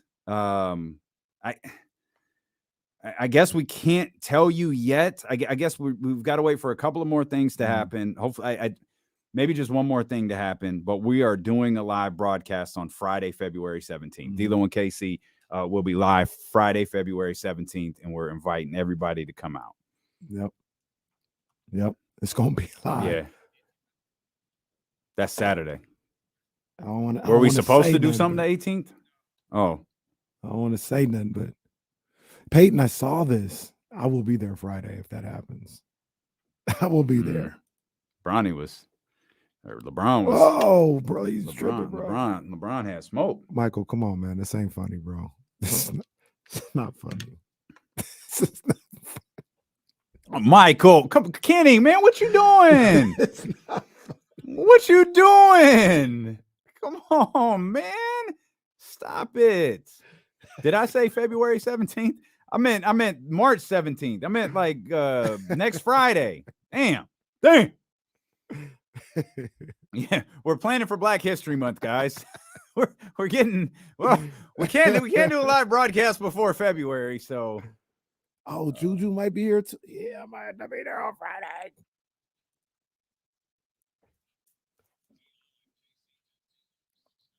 Hey. Jazz gonna be so mad at me. NBA young Kobe, if you listening, man, you free. You free, big dog. We got you got out. A pardon. We got a pardon. You out. You're free in the chat. YouTube.com/ESPN 1320. We mentioned this. I'm gonna say this on the radio. We've been doubling down. Like, we didn't have Ricky confirmed before we told you Ricky started. I mean, we did, but we didn't. It's kind of the similar situation here.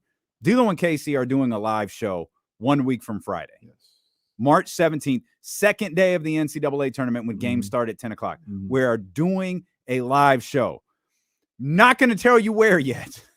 I'm going to wait for someone to pop out of one of those two offices and give us the thumbs up, as if they're listening right now. They might be. They might be. D'Lo and Casey, that is a high commodity around here. Shout out Sarah Hodges. She was listening yesterday. She was. Yeah, she absolutely was. Sarah's gone now. What's that mean? No, ain't she going to Hawaii? She was I think today. The Hawaii trip is next, isn't it? Yeah. Because didn't I think she was leaving like Monday night. I can't keep up with her, bro. Like, this is why I can't hang out. Well, it's one of the many reasons I can't hang out with her. But like, I just can't keep up with her. We're built different. We're built different. I ain't game fit. But like you said, people be listening, and we just letting you know. 1 week from Friday, make your plans to be with us. We're gonna be outside. Take the day off. We're gonna be outside. Pull up on us. Take some leave.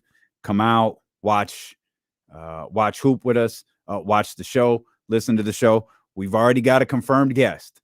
Just what we just started. That text message was sent 10 minutes before the show started. Yeah. We've already got a confirmed guest. So 1 week from this Friday, March 17th, we're gonna be outside. Our first ever live broadcast. I can't wait. I've been waiting for this. I've been bugging Damian since we started. That's facts. It's like, no, Kenny, there's a global pandemic going on. We can't do the show live anywhere. A month later, hey, the bass ban was lifted. You want to do a live show? Can we get outside? Kenny, every meeting, we need to be out there with the people. Hey, we need to be out there with the people. Hey, they just dropped the second booster. Can we get outside? Well, bugging these guys for years. Man. Finally, after several years, we going outside. Yes, we going outside, and it's the first of many live broadcasts that we're going to be doing at this particular venue. It's the first of a couple of live shows that we're going to be doing over the next month and some change.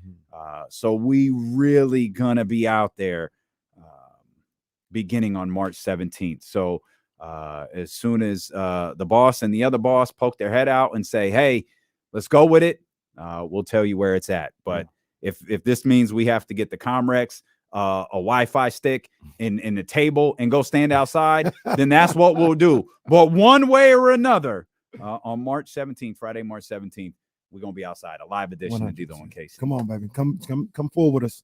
Come forward with us. And the Kings play the Brooklyn Nets the night before. Yeah. So there'll be plenty. For us to It's talk your about. boy. You gotta watch out for your boy, and then he put off night on your boy.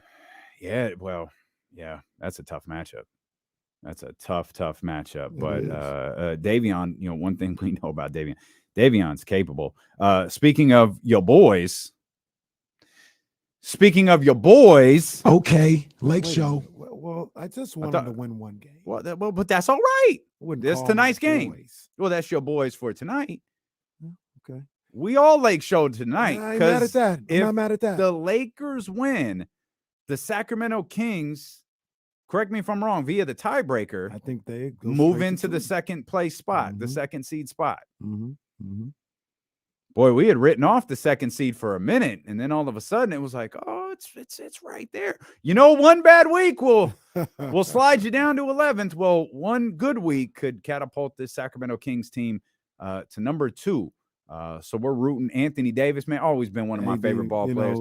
Jared Vanderbilt, what a star. Big ups to him. Darvin Ham. I mean, my Darvin goodness. Ham. I mean, this guy, he's a hell of a coach. That's a championship coach right there. Rob Pelinka, executive of the year. Like, Rob- with all due respect to Monty, like what Rob Pelinka did, just otherworldly. I mean, this Yep. guy, he's a true champion. He is. Rob Pelinka. Yep. He's a true champion. Yep. You look at Austin Reeves, Man, that guy. one of the top guys in this league today. Okay, now you're going.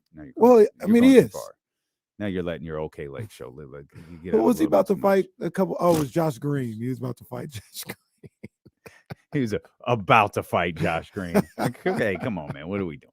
Like, settle down, Tiger. Relax. But yeah, Memphis. They're in Los Angeles tonight to take on the Lakers. If he would have just would have been chilling, he would have been in LA for like 4 days. But no.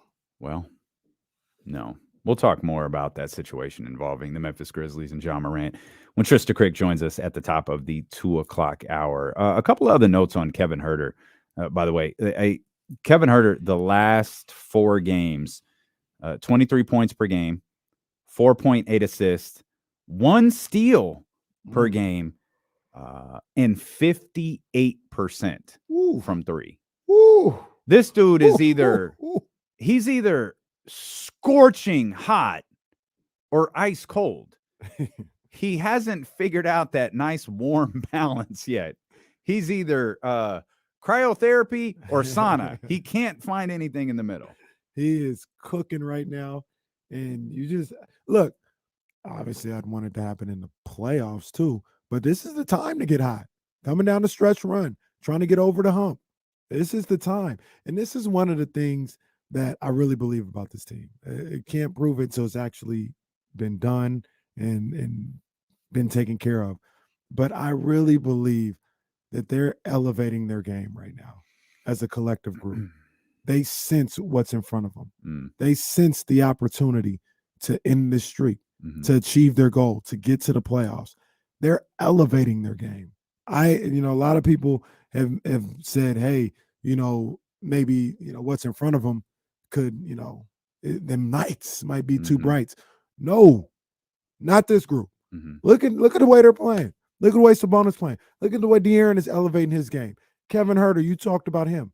Keegan Murray, who, after a Rocky game is back at it, playing, pullbacks on people. They had everybody shook like, oh, that's what we're doing. Like, they're elevating their game in the most pressure-packed moment that this franchise has felt in a long, long time. They're elevating their game. Yeah, it's really, and you see it. By the way, how bad of an official do you have to be to piss off Harrison Barnes? Harrison Barnes hasn't picked up a technical foul in a decade. But y'all were so bad last night, you had Harrison Barnes yelling and one. I think that's what he yelled. Come on, man. We'll talk about that, but it's bad. Oh, I got that reminds me. James had a clip. I gotta run this sound of, I think Kevin Huerter said he was pushing Harrison to get the technical. Yeah, let me get this set up. Influence Huerter. Damn Kevin Huerter. Really is incredible. I remember everyone bugging out. Wait, when was the last time Harrison had a technical foul? I think it was Frankie that found. Yeah, he hasn't had one since his rookie year. I didn't even know what happened half the time because I was watching it like in the distance. I was in the kitchen. So what's going on? What's going on here? Did Mike Brown get a technical? What's going on? I think Mike Brown thought he got a technical. He was like, wait a minute. It's who? You word? Here's Kevin Herter, courtesy of James Ham. You see coaches get a tech to get a moment. I don't think that was the case with HB. How amusing was that to see him get one? It was. I was on HB like a month ago asking him like if he's ever gotten a tech in the league. I'm not sure how many he has for his career. He had two in his rookie year. He hasn't had one, and then tonight. A decade. So I'm gonna say that I had something to do with that because I was getting on him. He's someone I feel like anybody. He's been in the league long enough. It feels like every time he goes to the basket, there's contact. Whether he's looking for it, he's drawing it, but there's always contact. And so I think he can get upset more often. He does a really good job of being palms down and moving on to the next play. But it was honestly, I love seeing him get it tonight. I was trying to hype him up a little bit. Thanks, guys. You see coaches I love that. It was awesome to see him get a technical foul. It's awesome. He just threw away about 5 Gs, 10 Gs, whatever the fine is. But it's awesome to see him get a technical foul. I bet you everybody in that locker room felt that way. Oh, for sure. They're like, yeah. I bet you Yeah, everyone in the Harrison. locker room throwing some money here. We'll pay for it, though. I don't think that's how technical fouls work. But that's right. That's terrific. Absolutely terrific. Okay, so how do I even bring this up? You know what was odd last night? The A's owner being at the game. Yeah, I don't think anything's gonna happen, but I don't know. And when I say anything's gonna happen, not on the Kings side, I'm thinking like he's not selling. I don't think that guy would sell. But I mean, what do you think he was here for? See Hassan Minaj? Maybe. That was a nice jacket Hassan had, by the way. That was very nice. Very, very nice. But I don't. Those varsity jackets are a thing right now. Yeah, absolutely. I can't afford the ones everyone's wearing. Maybe I'll put it on my Christmas list to you. Well, but I mean, you got it. Got what? You got it. No, I ain't got nothing. Those are very nice jackets, though. But I always look at Hassan's shoes too, because he's a shoe guy. Oh yeah. Okay. Oh yeah, he's he a went big time. He went with guy. the Chucks last night. Yeah. He had. I was like, oh, almost like disappointed. I was like, are those off-white? Like, what are those? Oh, they're just Chucks. Oh, okay. Just Chucks.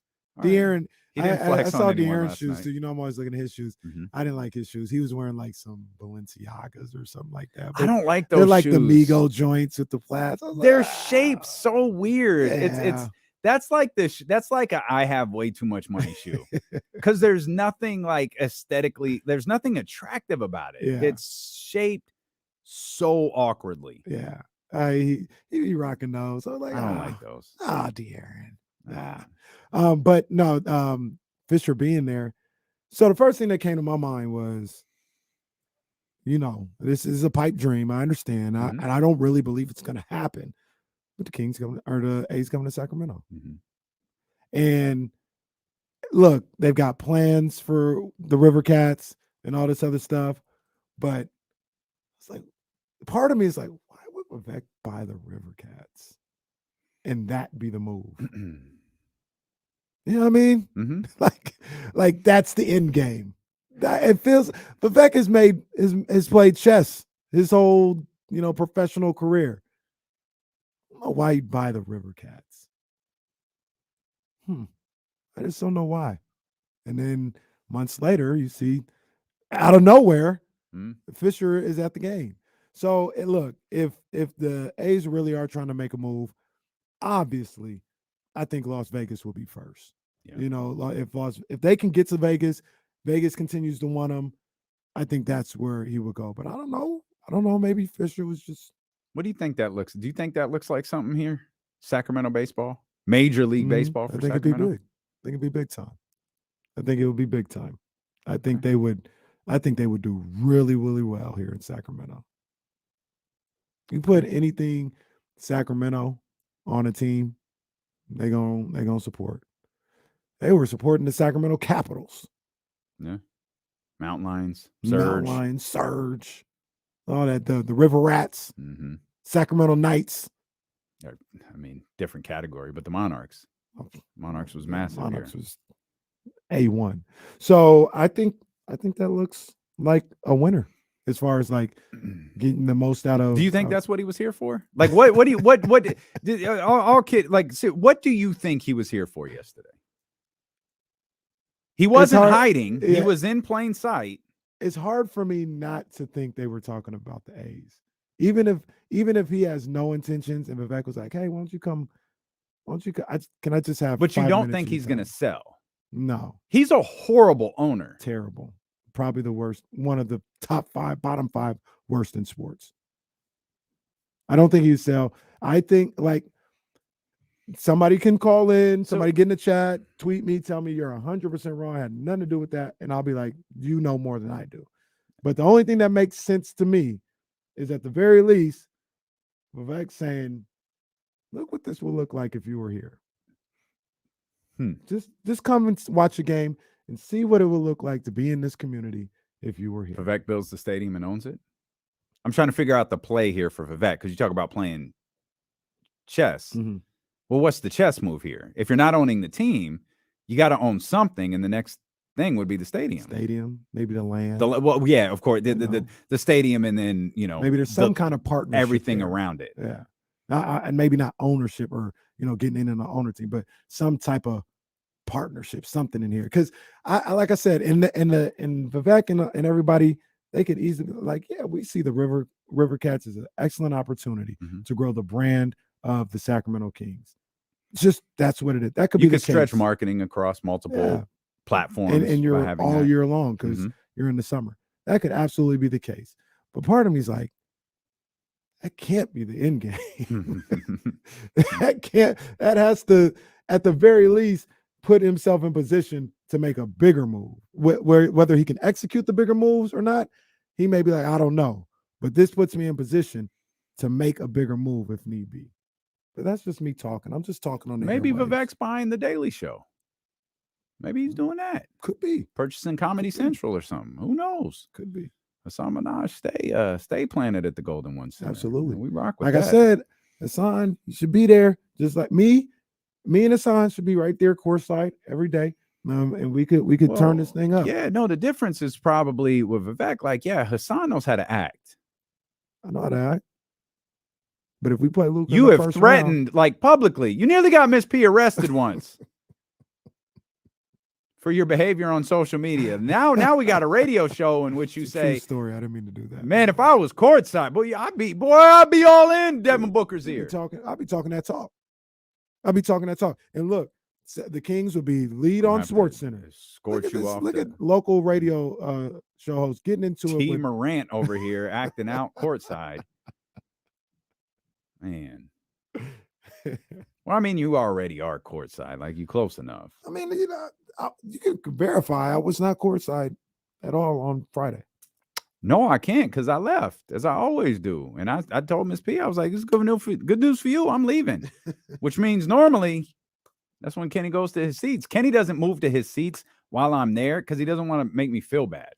So you could absolutely we all saw you. We could absolutely watch the game together. Me and our friends down south, we all saw you walking over. We saw the usher go, "Oh, Mr. Caraway, is this you sitting down?" And you're like, "No, I'm going to see the peasants. I mean, my friends over here on the baseline." We all saw it. I don't think that happened at all. Okay. I'm just saying we all saw it. Hey, you want to see? You mentioned this. Trysta, I might get thrown out though. The referee or Russell Westbrook might throw me out. So much of it. You think the Ricky Stark story was full circle? Oh, let Russell Westbrook throw Kenny Caraway out of the Golden One Center. Let that be the move. You mentioned it since Soren brought it up. You want to touch on it? Soren on youtube.com/ESPN1320 says, KC, get your boy Scott Foster. First of all, Soren, I might have Ramsey get on your head right now because don't ever say that's my boy. Ramsey, Dikembe Mutombo up in this joint. No. Ramsey, Russell Westbrook. me throwing people out. Stop facts. that, Ramsey. Stop it. That's facts. Scott Foster. I mean, what did you see what happened last night with Scotty Barnes? I did after the fact, yes. That was embarrassing. It was. That was embarrassing. That was a low mark for the league. So that he behaved that way. So help me with the sequence. He overturns a call or upholds a call that like sent, was it Denver? Who did they? Who they? It was Denver. They were playing Denver. To the line, and then overturns another call that would have sent Toronto to the line, and then tosses Scotty Barnes when Scotty Barnes is. Scotty, what is Scotty said like don't stop cheating, bro. Yeah. That's what it was. And Scott Foster lost his mind. He did. Absolutely lost his mind. And he's notorious. Yep. You know, he's notorious. This guy is an absolute problem out there. But I just look at it where, like, Adam Silver, you got to do something, man. This referee business is ridiculous. And maybe it's all piling up, but I take it back to what I saw from in the college game yesterday with the way the ref was looking at one of the young ladies after she showed some emotion. Yeah. Then you got guys like Scott Foster. Scott Foster was absolutely unhinged last night. Yeah. And that deserves disciplinary action. This guy's absolutely unhinged. The ironic thing about it is they ask others not to be unhinged. Mm-hmm. The second that Scotty Barnes would have lost his mind, he would have got a technical foul, got thrown out. The hell happens to Scott Foster? Nothing. Yep. He's just going to referee some more playoff games. But Nate, Adam Silver wants to tell you, it does. It just doesn't happen publicly. But you just said it because that was the thing Adam hung his hat on. Yeah, he's going to ref playoff games. Yeah. And at some point, we all know he's going to ref a Phoenix Suns game. And that's going to be the talk of everything leading into that game. Right. It's because he's going to be around Chris Paul. You would think at this point, like if the league was really aware and doing something to minimize this, they wouldn't put Chris Paul nor Scott Foster in that situation. But they do it every year. Like the second there's a game 6, game 7, a deciding game, something with a Chris Paul team on the ropes, everyone, is the official list out yet? Who's reffing the game? Like everyone wants to know because they're all looking every time. And it's like, like as consumers, how are we not supposed to? You're feeding into this. I mean, it was so bad yesterday. There was another ref walking right in front of Scotty Barnes. Scott Foster throws out Scotty Barnes, and the ref walking in front of him kind of looking around like, wait, what just happened? He's confused as hell. You can see his like facial reaction. He's like, wait, what's going on? The ref thought he got thrown out. Can you do that? Right. Yeah, that was an embarrassing moment last night for the league. And I don't want to like overstate it or anything like that or make it too big because it is a referee. I thought that was an embarrassing moment for the league last night. That was on par with who threw out Tim Duncan because he was staring at him. It was Joey Crawford. Joey Crawford. That is embarrassing. It was embarrassing. That was an all-time moment. That was all time. I want to run this for those who haven't seen it here on youtube.com/ESPN13. I don't even like to go here, but Scott Foster. Yeah, I know where you're going.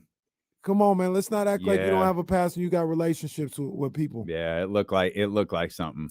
Yeah. It absolutely looked like something. And the little Netflix, that's not good enough.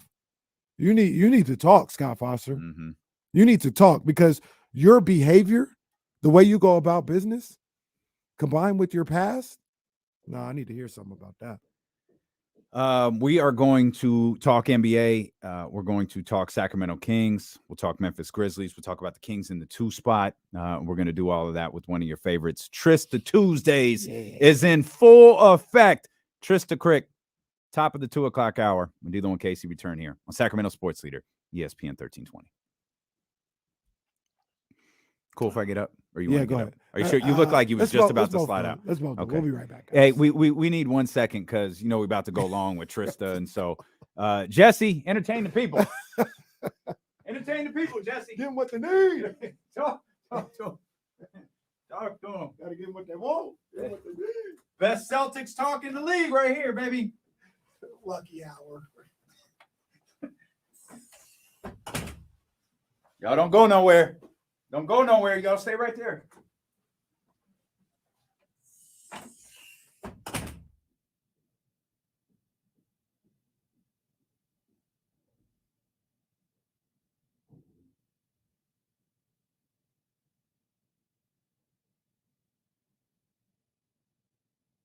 All right, what's up, chat? They left me here by myself.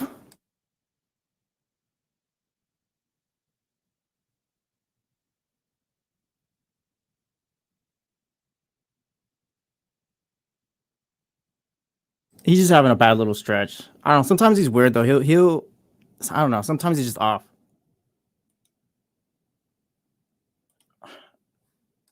They don't associate with Bill because he would try to trade Marcus Smart like 3 years ago. He's an LA guy, now too.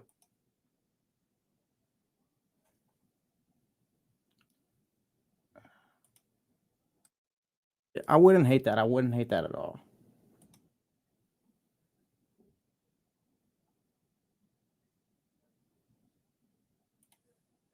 No, they're still the second seed out east. They'll be fine. They'll be fine.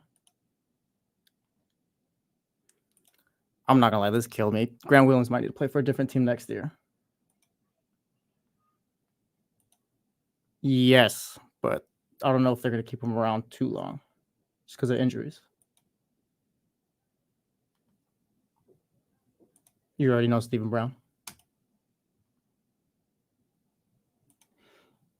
Honestly, people have thought like the Kings, they've always talked about them going backwards. I can't see it. They've been too consistent this year to go backwards. I think if anything, they'll finish as the 2 seed this season. They'll probably be the 2 after today. I'm back, baby.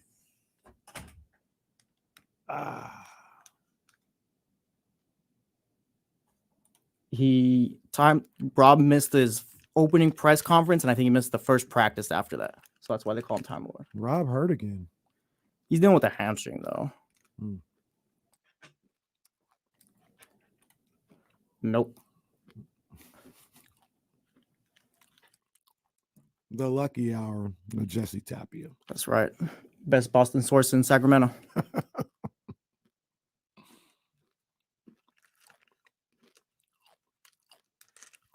You know the vibes, David Jackson.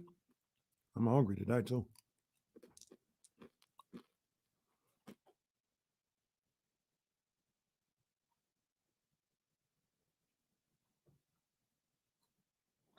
You guys forgive me. I'm locked in right now.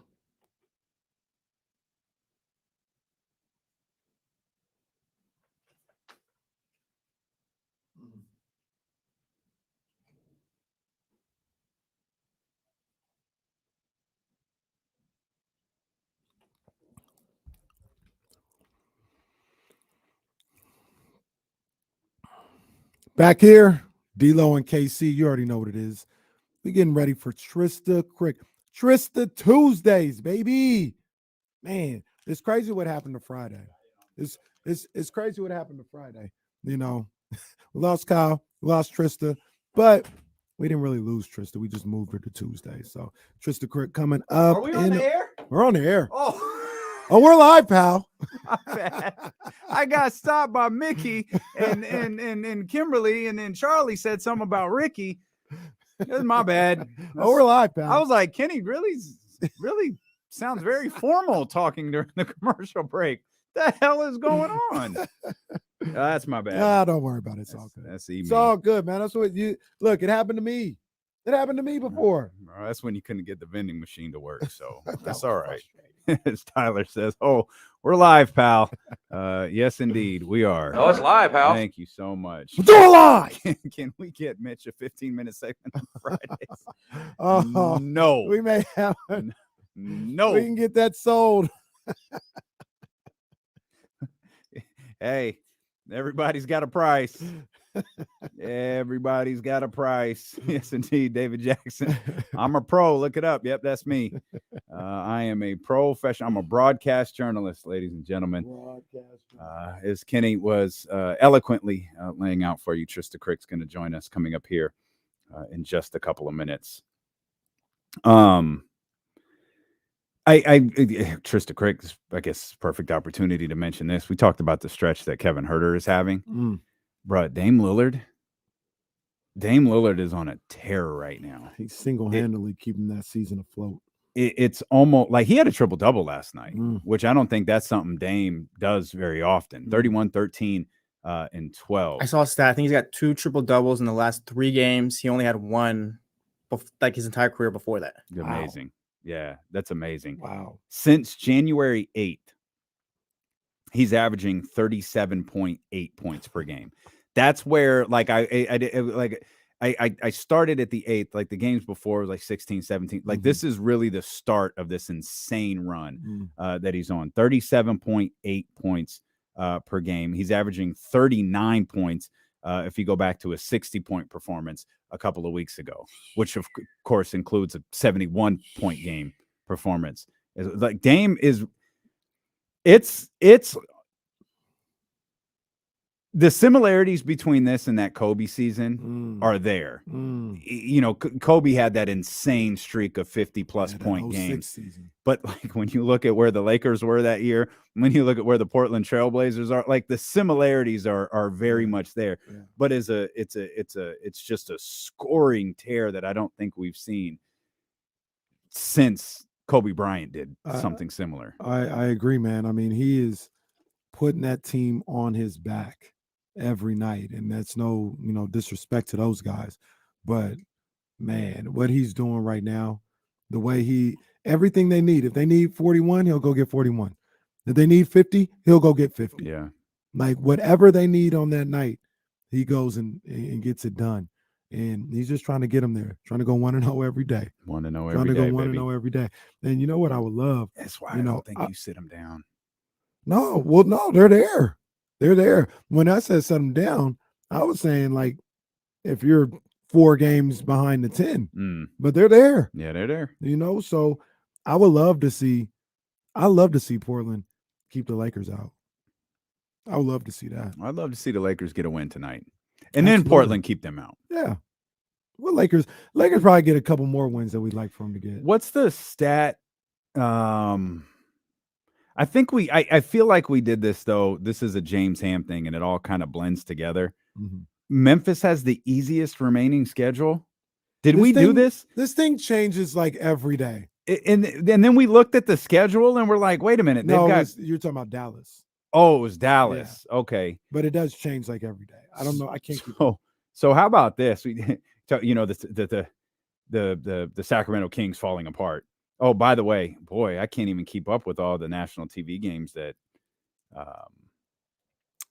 Memphis has. Memphis has like 2 this week. They got 1 tonight and on Thursday.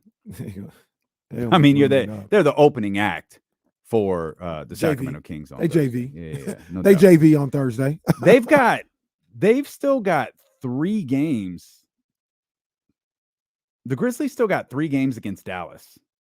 They got 2 against Oklahoma. 3 games against Dallas, 2 against Golden State, and they got 2 against the Clippers. They got the Bucks the second to last game of the season. Oh, who knows what that'll look like? But that's like the Kings would play in Denver. Yeah, they got the Bucks. Yeah, I guess I get it because they got Houston in here, they got Orlando in here, Chicago, Oklahoma City's in here. I guess I get it. Yeah, this is Memphis' schedule. Well, I mean, and that Golden State game, sadly, is in Memphis. The one on Thursday. Yeah. Sorry, the one on Thursday. Yeah. So, like I said, these things change though, literally every day, and I know why, because games are being played. So, what made you the toughest schedule 2 days ago, since you played that game, it changes, right? But now, let me see if I have this right, because we talked about Dallas. Now Dallas is like 27th strength of schedule. They aren't last anymore. Memphis is now down to last. The Kings, who were top, I think they were top 3, might have had the hardest or something like, I can't remember. Okay. Now they're down to 6. So maybe and maybe, hey, I'm just host a radio show that I'm occasionally late getting back from commercial from. Maybe this isn't the thing we should hang our hat on. If it literally changes every single day, What value does it truly have? Yeah. We're talking about the most difficult schedule, the easiest schedule. If it fluctuates every single day, what the hell are we doing? The Kings, within the next 7 days, they play the Bucks, the Knicks, and the Suns. Not in that order, but you know what I mean. Lord. But that's 3 of their tough games. Lord. So after those 3 games, what are they going to have? They got the 22nd easiest schedule. I guess so. For the rest of the season. I guess so. I don't get it. Does James know that this updates every day? you gotta make sure James knows this thing is constantly changing. Yeah. I don't even remember where. You know where I might have heard. I do know where I heard this. How did I not mention this yet? I should mention this before I forget. Close. Well, no, it's actually not close. You're listening to D-Lo and KC on KIFM West Sacramento, 98.5 FM, KRXQ HD2 Sacramento, ESPN 1320. Always live on the free Odyssey app. Shout out to the HD2 listeners. Appreciate everybody watching the show as well. Twitch.tv/ESPN 1320. YouTube.com/ESPN 1320 as well. Really happy, thankful to see so many people in here. Trista was worried that the vibe might drop down a little bit moving from Fridays to a Tuesday. And I told her, I was like, bro, they're here for you. Facts. If that's Tuesday, it's Tuesday. And there's a pretty good indication by the number of people watching right now that y'all got the memo. Trysta Krick's going to be with us in just a couple of minutes. On a Tuesday. Zach Lowe. Oh, Zach Lowe. He watches this stuff, man. Zach Lowe and I think it was Tim McMahon. It was Tim McMahon because he threw a Russell Westbrook jab in there. They were. He's the one that did. Yeah, he did it when I told you about it, right? When he's talking about the King. That's actually. So they were talking about the Kings. That's where the jab came from because he repeated the nonsense about Russell Westbrook chasing Malik Monk around like a child. Come on, man. And it's like Tim is just going to recite that play wrong for now until eternity. And the next time his ass is at the Golden One Center, you know what? I'm gonna go to the app and I'm gonna put that on my phone. And the next time he's at the Golden One Center, I'm gonna grab you. We're gonna walk him through the play slowly so he can see what happened. But they were talking about the Sacramento Kings going for the 2 spot. That's where I remember the Memphis schedule thing. But they were in on Sacramento. Even Tim McMahon took the rare step of saying, I told Monty, I told Wes, I'll tell you, my thoughts after the Tyrese Halliburton trade were wrong. Now, Tyrese is everything I thought he would be. Tyrese went crazy last night. He really did. In a losing effort. I thought he had like 40 plus and 16. Yeah. But the stat line and that's incredible. The stat line that stood out to me was Joel had like 41, which I guess is just routine for Joe at this he point. does it every night. But he was like 18 of 18 from the foul line. Big guy don't miss free throws. Hold up. What is this? Oh, wow. Trista Tuesday is a whole different vibe. Oh, it is a vibe right now. Don't let the dog jump out the window. Don't let the dog get away. What's up, TK? We're sitting in the parking lot. So I got a message today from my brand manager. You guys know what time it is when that happens. He's like, "Hey, are you gonna come in at 20 minutes before showtime again today?" And I'm like, "Well, that's unfair. I have hits. You guys know that I have hits, and then I leave as soon as the hits happen." And he goes, "Well, I was planning on talking to the show, beforehand. So ... And I was like, "Well, let me just get down to the parking lot of the studio, and I will talk to you guys in the car instead of in the studio, which brings too much of a stale vibe, too many moving pieces, too many cleaning ladies, too many moving parts." Can we also point out, hey, are you going to show up 20 minutes before the show starts again? Is the most passive-aggressive BS I've ever heard. Yeah. You would think he was one of mine, but he's not. He's not. He ain't with us. I've realized that. You know what? Sometimes it's you got to figure out what's going on. God. Oh. Yeah, it would just point out is this Tesla Trista? There's no. Strong I'm- speculation that it's Tesla. I was about to say, that looked Trysta. like- that looked like a big wish I body. was. I wish I was a part of your crew. I've got a Q5 Audi Q5. Oh, okay. Well, All okay. right, Well, all excuse right, us. Yeah. I as, just need a bigger car. Just a bigger car. I'm No about to say doubt. that looked like a big body. Mhm. That Q5 go hard. Oh yeah, that's Ooh, nice, boy. Sometimes I ooh, dream ooh, that she is Don't me. do that to him, too, Krick. Trysta Krick joining us live now as Trysta Tuesdays are in full effect. You dropped the pod. Let's get into this. We were talking about Memphis rooting hard for the Lakers tonight with the Sacramento Kings having a chance to move up officially there into the 2 spot. But it feels like when it comes to Memphis, no one's really talking about basketball or the 2 seed or where they're going to wind up in the postseason. I know you potted about this morning and curious, like where you think we go next with Ja Morant and the Memphis Grizzlies. Well, I would like to say I thought with all things being like considered, was a pretty funny segment, which Oh, I I was pretty surprising that I could make it funny because I wasn't aware that it was going to be possible. I was like, man, where's the funny in this?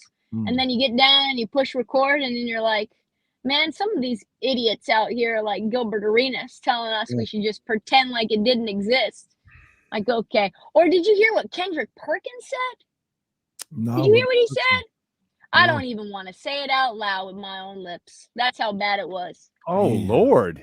Damn, Yep, Perk. don't even want to say it with my own lips. It was such a trope. Kendrick's having a rough week. Yeah, he Yeah. is. He is. I heard what Google it Skip if you want. Bayless said. Now, Skip. Skip. Somebody got to get Skip now. Skip. We didn't said it before, but somebody need to get him now. Skip said Ja Morant wanted to be a Crip. He said, I don't know if he's a Crip or he has dreams to be a Crip. He said, I has don't know if he was dreams. initiated by the Crips. Like, Skip, Or what if the he hell has- do you know? He has dreams of being initiated by the Crips. Listen, as someone who almost got mixed in by the Crips, nobody wants to be initiated by the Crips. I ran away. There were these girls in 6-0, and we were at this wake in my neighborhood, and I was wearing the like little New York Yankee blue slippers when they were popular outside, just wearing them, just thinking I was cool. Me and my play cousin were kicking it. We're just playing some video games, and they're like, "Oh, little homie, you wearing a lot of blue, little homie?" And I'm like, "Oh yeah." I'm like, "Oh, why don't we all play basketball down at the park?" I'm like, "It's 2 a.m." And they're like, "Oh no, you got nothing to worry about." These all big, thick girls, just much bigger than me at the time, much bigger than me right now. And they're like, "Oh, don't worry." I'm looking at my friend TC, and he's like, "Oh, it's okay." And I'm realizing it's not okay. And I'm standing on this hill, and she's like, don't worry, TC. Bah! Right in my face. Took off like Flash Gordon. I am out there. I am not coming back to this house. I don't think you just want to be initiated into the Crips. Yeah, that's a real story. That's a real story. A hell of a story. Bro, I'm dumbfounded. Were you in Portland or in LA? Portland. I was in Portland. Bunch of people from LA moved to my neighborhood in Portland, and it was just a straight Crip neighborhood. They said you got a lot of blue on, little homie. Not. They said, "Don't worry, we'll take care of you." I was like, "There's 7 girls, all running down the hill. I'm maybe 4 houses down from my house. I locked up the basement, just put extra deadlocks on, called my friend who was still there, and I was like, "It's not okay. They said it was gonna be okay. It was not How many people just have a casual story about nearly being jumped by the Crips? That's why it's Trysta Tuesday. It's always a surprise. Trysta hits different, man. Absolutely. That's, even on a Tuesday, Trysta hits Oh, different. we should throw. Do you guys have the ability to do the on a Tuesday? Can I get that song? Going up on a Tuesday. Can I get that as my walkout music now that I'm on a Tuesday? You ask, and you shall receive. Absolutely. I kind of love that. Gotcha. But yeah, Ja Morant. So yeah, you had the guy, I think he's from like Locked On Grizzlies on BetMGM. Yep. I think it was. And I never really thought it would get here, and I'm still not convinced that it will, but he laid out a very real scenario where Ja might be gone for the regular season at least. Yeah, and I think the main thing is that I talked to the Memphis folks today at 929 ESPN, and I think the question is like, how much do you have to prove in order for you to get that specific suspension? Because you pretty much need to prove that he brought the gun on the team playing, right, in order to be subject to those same laws or those same guidelines that the NBA has. Also, is Denver going to file charges for him to have a gun in a state or a county actually where it's not legal to carry without registration, which you can't have, you can't be licensed to carry in Memphis and have a license to carry in Denver unless you go through all that paperwork, which let's be confident that probably he did not do. Did you ditch the gun? Is someone going to catch? There was a whole meme going around, or a whole video thing on Sunday. It was like a fake scenario about somebody convincing his friends to catch a case, like right after he gets in the league, and they're like, "No, we're not doing that." Is there going to be somebody? That's the Ray Lewis story. Yeah, is there somebody else that is going to do that for him? I don't know who that would be. And then thirdly, this is a total separate thread, but remember there was Josh Hamilton who played for the Cincinnati Reds. He had a guy with him, his teammate, who was with him 24/7, and he was an all-star that year. And he was his roommate, slept with him, went everywhere he went.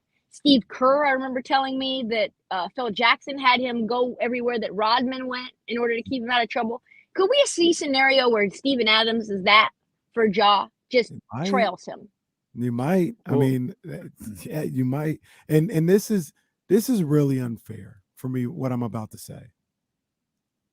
But you say like the league has to prove, and this is not how the league should work. The league should work where you're innocent until proven guilty, just like the court of law or whatever. But common sense, well, you're innocent if you don't broadcast it on IG Live. There's that. Common sense says Ja has to prove to me that he didn't have that gun on the plane. Because common sense tells me you had it with you the whole time. So I know that's not how the investigation is going to go, but you got to prove to me like, nah, I didn't have this the whole time. Because what it looks like is you had it the entire. How you just randomly in Denver pop up with a gun? Like you got to prove to me that you didn't have it the whole time. Yeah, I don't know. I don't know how that's gonna you mentioned the Steven Adams thing. Steven Adams, we mentioned this yesterday because Shams had tweeted about a veteran in the locker room saying, we've got to stay more focused on the road. The veteran was Steven Adams. Steven Adams was like, we've got to be more focused on the road. You mentioned the person who follows him. Dez had that. It wasn't a teammate though. It was a hired. It might have been Mr. Hill. Now that I think about it, it might have been Grant's dad who did it. But Dez had, for lack of a fairer term, a babysitter. After he got into some trouble, the Cowboys hired someone like, you go everywhere Dez Bryant goes, at home, on the road, until he figures this out. You follow him everywhere. It's not a terribly unusual step to see in professional sports. I kind of love the idea. If it fixes this dude, if it settles him there, I think there are other steps you have to take too. Like your crew can't travel, and your dad can stay home. Your dad does not get courtside tickets to every game anymore. That should have been out the door after the Shannon Sharp thing. But they seem to have turned a blind eye to it. And I think the reason they turned a blind eye to it is because it was Shannon. Sorry, Trysta, go ahead. Oh, no, I was just going to say that I think from what we talked to the Memphis beat reporter last night, he intimated something that I had wondered about, which is, has Memphis been afraid to hold Ja Morant accountable because they were worrying about alienating him and shutting him off completely where he wouldn't listen to them even a little bit? And he said yes. He said absolutely. They were turning a blind eye to a lot of this because Ja was just quite simply producing, and they were number 2 in the standings, even though everyone and their mom within the organization knew he's partying way too much, but he's able to put up 37 the next day. There's a reason that the Memphis Grizzlies are one of the worst road teams, especially early in first quarters, first halves. That probably will still continue to persist today.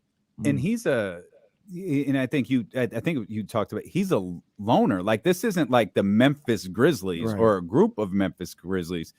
It's literally just Ja Mm-hmm. and his crew that goes with him everywhere he goes. This isn't a Memphis Grizzlies thing. Right. And he's kind of one of those guys who wants to travel in his own circles. It's not like he has a big entourage. He and Jay Crowder were pretty close. That was his only real close teammate that he had that he sort of looked up to. Apparently that was his OG, his big homie on the team. He told everybody that this is my guy. I actually wouldn't hate Jay Crowder coming back to the team next year in the offseason. I think that would help a lot. We talked about it yesterday, and I just looked at Ja. And look, I hope that everything works out for him and he can turn this around and be positive. But I always felt like, man, I don't know, because he just seems like a real arrogant dude. And like the more I hear about him, the more it kind of gets confirmed for me. My feelings, get confirmed. I would just like kind of watch him on the court. Like I'd watch the way he'd move on the court, and everybody got to be too small, and you see little stuff like he dunks and he, for lack of a better term, wants to have his legs open on the person that he dunked on, and all. It's like, bro, like you do that a little too much for me, man. And the way he moves, and it seems like it was the arrogance not only on the court, but it spilled off the court in a major way with all this stuff coming out now. Yeah, I think that's right. And I think part of it is just chip on your shoulders are tough to get by. I have it. I know that when you've been told no a lot, or you've been told you're never going to be anything, despite what talent you do or do not have, and you don't have a lot of support outside of maybe your family. Ja's dad has been somebody who's criticized him a lot. Remember, Ja said that my dad was my first hater. He told him, you'll never go to the league. You're trash. You're not a good basketball player. That's a fuel. And obviously that fueled him. That's not a clean burning fuel, right? That doesn't help you long term once you've succeeded. Boy, that chip on your shoulder. Better and better every day. Yeah. That's wild.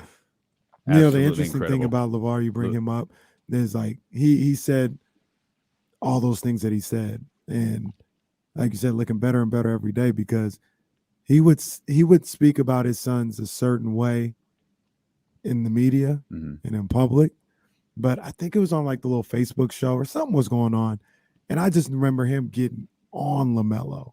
He would get on. He'd be like, LaMelo, you play selfish. You a selfish player. I cannot stand. Nobody's gonna like the way you play because you are selfish. And until you learn how, you don't play no defense, you don't pass to nobody, and until you learn how to play different, ain't nothing. But he was like being real with him. But the what I feel the beautiful thing about that is he kept all that in house. He kept it all. He would never let anybody hear him speak about his sons in that way, because he didn't want them speaking about his sons in that way. So when they were out there, LaMelo, he gonna change the game. Lonzo gonna change the game. That's how he'd speak that in. Except for that, about that. Obviously, it did go public in some way. Well, yeah.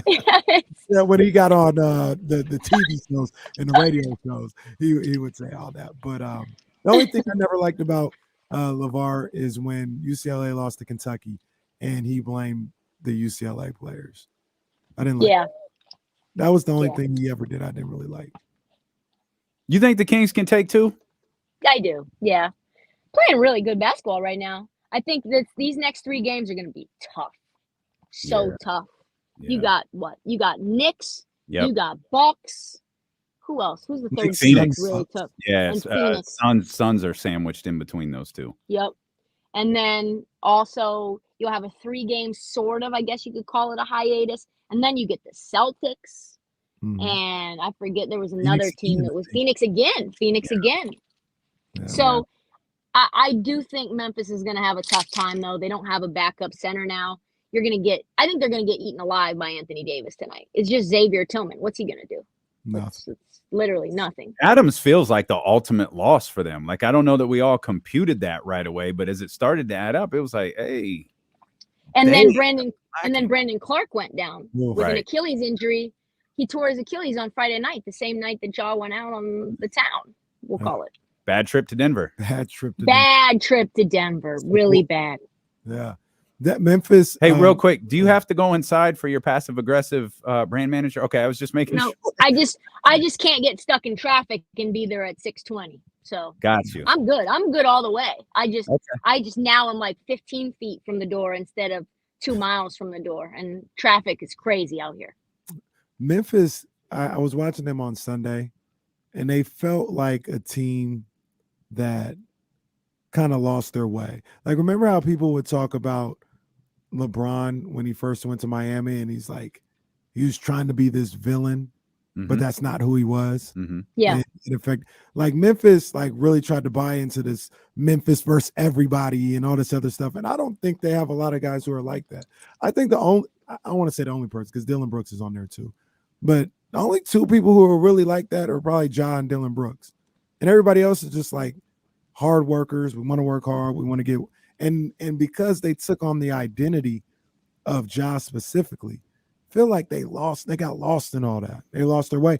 And I don't know if they can get out of it now. And could you imagine, because there were whispers, right, about what would happen if the Knicks had the second overall or the first overall pick? Ja would have already experienced all of this in New York.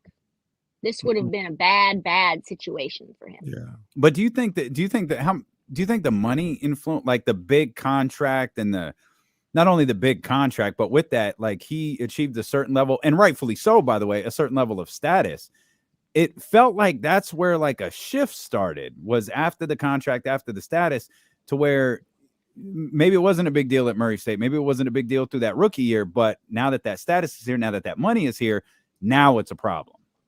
Yeah, and you just get more expensive vices, right? You get, and that's not just money. That's the type of danger that you put yourself into. That's why some of these people who are so rich, they get involved in crazy exotic things, because at a certain point, what left that's normal do you have to do? It all sorts to That's dull why Kenny itself. does the radio show. That's what he does. This is Kenny's just exotic. Nobody listens to this guy ever. Trista, no, she been here. You can't hide it. Long time Mets fan, lifelong Mets fan, Kenny. I got love for the Mets. You know, I got love for the Mets.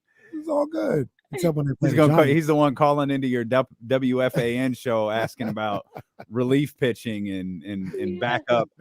What you think about this ghost fork, bro? What you think about this? See, you mentioned, or what you mentioned LeBron. Did you see LeBron shading half the league last night?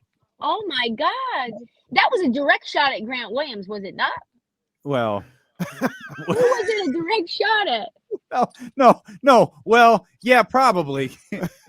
Grant had a tough night. Sorry, Jesse. Grant had a really tough night. That was incredible for me. So I had Cavs -3.5. So I took it the night it got opened, right? Right after the game, I saw Keith Smith from Spotrac tweeted, "Hey, don't be surprised if pretty much everyone on the Celtics sits out tomorrow. Back to back, they want to continue to get healthy and stay healthy." And so I took it immediately. Cavs 3.5, knowing it would go. I thought maybe 5.5. Man, Cavs went up to -7.5, and I'm like, "Ooh, I got some closing line value. Oh yeah, this is gonna be an easy one." And Cavs ended up down big pretty much the entire game. So I needed overtime in order to win that bet. So I was on the air, and all of a sudden I see Grant Williams misses the second free throw. I never saw him miss the first one. And I'm like, how is this possible? How are they going to overtime? 0.8 seconds left to go. Oh, yeah, he missed them both. Oof. After telling Donovan Mitchell he was going to make them both. Oh, that's not good. Not good. What do you think about Bron's tweet though? Like, it's crazy, because I don't know who he's meaning or what he's saying about Bronny James, but if Bronny James was better than half of the players that we watch playing significant minutes on League Pass, the fact that he mentioned that it was on League Pass, like, oh, well, trash players don't ever get on national television either, you know? Like, is he? I know Matthew Dellavedova got in the game a little bit last night, but he did. Is he talking about Delly though? He tweeted it before Delly, right? I think it was before Delly's game. Steph stopper. You leave Delly alone. That would have been a real hater move against his former teammate. But to me, it just felt like so off. I don't know what LeBron is doing. I honestly don't. He never makes sense to me. It's always just him. Nobody checks him. Nobody checks the PR side of LeBron James. And somebody kind of needs to. Somebody kind of needs to. He's watching too much. He's seeing too much. He's tweeting too much. Bronny can play, though. I don't know if he's like NBA ready. But for those who didn't see the tweet, by the way, it probably set Trista up poorly for that. LeBron tweeted last night, Bronny better than half he's watching League Pass. He said Bronny better than half these dudes on League Pass. S is hilarious. Laughing emoji, laughing emoji, laughing emoji. But he was being serious too. He was being serious. Yeah. I think I know who he was talking about. He was watching the Pistons game. Who was he thinking it was? I don't know the specific player, but he was watching the Pistons game. Was he thinking about Killian Hayes? It was Marvin. He was watching. Was it Marvin? He was watching Marvin. He was watching Marvin, which is unfortunate because LeBron is every Kings fan ever now. That's just so sad. Maybe he was talking about, and I like this guy. I disagree with LeBron. Maybe he was talking about RJ Hampton. Oh, probably Davion would agree. Davion would rather be teammates with Bronny James than RJ Hampton. Remember, Davion was cooking RJ at the Summer League. Cooking him. He's like, he thought, I don't even know what he was doing. He's just Euro stepping for no reason. Donovan's having a special season. You talking about Cleveland last year. I don't want to gloss over that. We mentioned this at the top of the show. Like Donovan Mitchell, I get it's Giannis and Jokic and Joe and really just Jokic. I get that. But Donovan Mitchell is having an MVP worthy season. Like what he's doing is pretty incredible over there in Cleveland. He got really, really in shape too. I think he thought he was coming to New York. He really increased his just endurance work, his strength stuff. There's been some articles written about this, but I think he started working with somebody new, but he is able to go deep into these games and still continue to produce at a really high level. And you saw that happen all the way at the end of the Celtics game where they could have punted on the game, right? They could have just said, well, listen, we don't have it. We're down 10 with 3 minutes left to go. And Donovan's like, no, I'm putting this team on my back. We're winning this freaking game. I think you're right. He's been insane. I don't think enough people are talking about Damian Lillard either. He's just putting up 40 pretty much every night. Yep. Did you see he had 21 points or 23 points in the first half last night? And he hit his first 4 threes in a row just in the first quarter. I think he had 3 threes. I don't know what to make. I know it was against the Pistons, but still. Yeah, he had a triple-double last night. But you mentioned on a recent edition of the Heat Check podcast, he's literally putting up numbers we have never seen before. Yeah. If you look at it statistically, the only thing that matches, it's not the same, but for a guard to be even in the same air or the same airspace, the same conversation as Wilt is nuts. That's nuts. Yeah. And that's the only other player in history that's done what Damian Lillard has done in terms of these numbers that he's putting up. And I think what is really meaningful, and he said this to the Pivot podcast guys at All-Star break, where he said, I think I'm the second best shooter ever behind Steph, is just how difficult his shots have to be. Nobody's there giving him easy catch and shoot opportunities. They're not setting the offense in a way to get him open looks. Everything is off the dribble for Dame by himself. Step to the right, step to the left, step back, jab, step back. All of that is him creating space. And these aren't high quality looks that Damian Lillard is just hitting with ease. I've been saying for a long time, and I believe this, and I'm going to continue to believe this, and no disrespect, this is just how great these two guys are. But when you talk about accomplishments, obviously he can't match up to Steph Curry. He can't. Steph is more accomplished in this league. But when you talk about just hoop, watching these dudes play, watching what they can do on the court, I think he is so much closer to Steph Curry than people want to give him credit for. He can do every single thing Steph can do, and there may be 1 or 2 things that he can do better than Steph. Yeah, I agree. He can hit mid-range shots a little bit better. He just has a different kind of shot profile than Steph. Steph's, I think, a lot more reckless than Dame because he can be. He has another backcourt mate in Klay Thompson that, sort of alleviates a lot of the pressure. And I think people have said that CJ did that. CJ did not do that. He did not. It's not the same at all. CJ didn't do anything defensively for this team.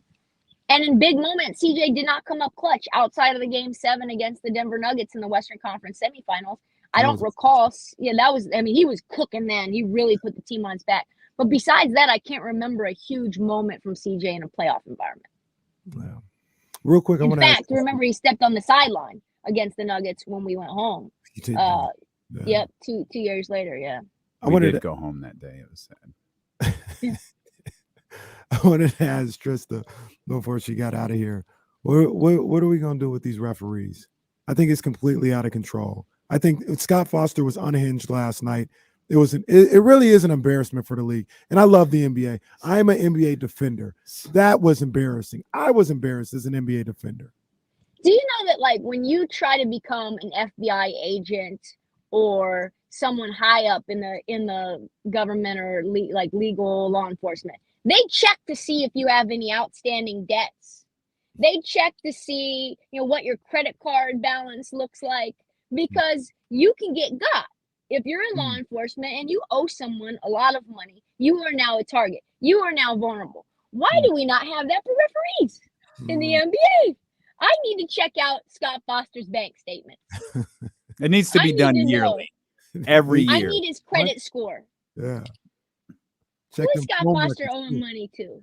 I think that's fair, given everything that's public about professional athletes' lives and their money and their contracts.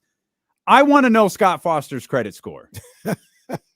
That's what I want to know, every official's credit score. I think that's perfectly reasonable. And for Vegas, I'm sure they want to know too. Yeah. There's a handicap component. It's like, ooh, Scott Foster, 575. Ooh, I don't know. Scott Foster got to get a co-signer. He ain't, Scott Foster ain't getting nothing on his own. Scott Foster has to have 50 times income in order to get an apartment. I don't know, fam. I don't know. Oh, that's not even counting the card he got in his mama's name. Exactly. No, I'm all for this. He has kids. He's put credit cards in their name. Treat him like the government treats people on Section 8. Come on now. Hey, you on point with this one. I need to know if Tony Brothers took out a loan for that kitchen remodel he did. Come on, fake Gucci. Fake Gucci, what's going on with you? Got to know what fake Gucci's doing. All of them. Who are you with? Who are you with? Go see your passive aggressive brand manager. Hey, Trysta Tuesday's off to a strong start, man. We with it. On a Tuesday. Where is it? I got you. We'll get the drop ready for you. We'll have it ready for you next week at 2. All right, see you guys. Thanks, TK. Trysta Krick, Heat Chat Podcast, BetQL, and Twitter. It was still dope. I love that idea. Oh, it was great. It's still dope. We ain't coming to work tomorrow though, right? It's Friday. It's Friday, right? It's gonna be weird when Jason Jones joins us and not James Ham. It's just, It's really crazy. Our whole Friday just got imploded in the last. We had one of the great Fridays in the history of radio. Now we got to regroup. And Kyle's like, "Hey, can't do it anymore." Now Trista's like, "Hey, I'm going to Tuesday. Get my drop ready." So you know what they say? Tuesday's a new Friday. I guess Tuesday's the new Friday. Yeah, I guess. You ever watch Orange Is the New Black? I did. I didn't finish. Shockingly. Yeah, stunning. But I liked what I saw when I was watching it. No, it was solid. I mean, there's one of the seasons. I don't remember if it was. I think sometimes started to get crazy. Well, I think shows are so much better when they know exactly when they're going to end because they can build the arc. But it's just like, oh, they're around for great. Oh, another season. Cool. Like, y'all in jail. Where are you going? Like, where is this whole thing going? Right. And so it got a little dragged out. But as usual, the last season, you put things together, you tie it all together, and it was solid. I saw Ghost is back. Yeah, on man. The 17th. Yeah, Ghost, or maybe not the 7th, but that's week or so. Ghost is back. Let's go, baby. Let's reset, man. We'll come back. We'll talk Kings basketball. We should do a couple of football notes. Sure. The Lamar Jackson news, the Aaron Rodgers stuff, and that wild 49ers Phillip Rivers rumor. This is news to me. Oh, you missed this? Yes. Oh, this is good. Oh my This is phenomenal. We'll have this for you when D'Lo and Casey return here on Sacramento Sports Leader, ESPN 1320. That's nice. Love. That's love. So you have 2 tickets too? Okay, That's what very I- good. Thank you, man. I'm sure Chris is going.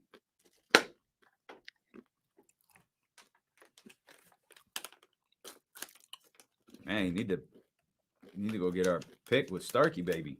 I want to see Jade. Yeah, that too. Really?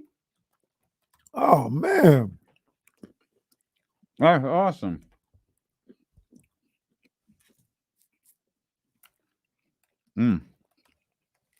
This is terrible. What is that? Oh my God, this is disgusting. Oh no. What the hell is that? Oh, it's not disgusting. It's a protein ball. No, that was bad. Yeah, that was bad. That's not good. That was not good. Oh man, that was not good. What was the flavor? Chalk? Maybe No. chalk? Don't like chalk. It says chocolate coconut peanut butter. Well, coconut was your first mistake. Well, yeah, but there's no chocolate. Like there's chocolate. Like here. There. Now I got the chocolate. I don't say so bad. Hey, it's what they're called, jackass. They're called protein balls.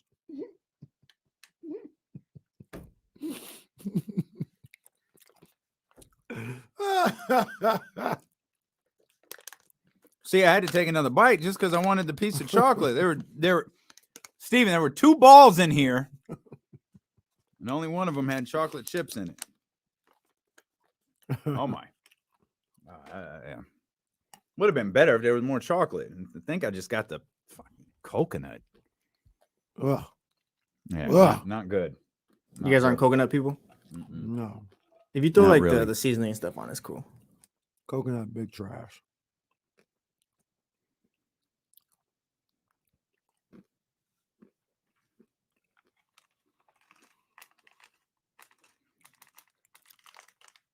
Oh, That's excellent. what's up. Yeah, excellent, excellent. I saw when he logged in, he was laughing at the.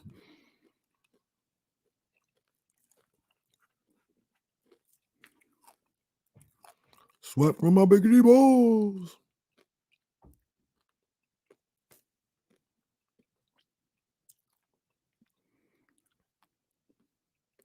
The Ricky Starks interview is pure gold.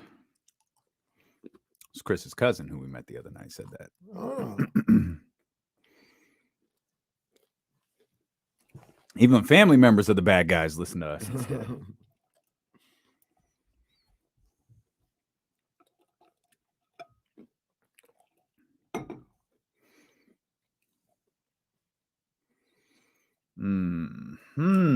Did anybody see Young Coben here? I saw you guys mentioning his name. Is he in here? Oh, we got another confirmed guest for the 17th, though. Uh-oh. Yeah. Young Zell wants to come out. Hey! And I thought, man, Mhm. how could we get this set up where Young Zell could do a live intro for us? You about to turn up out there.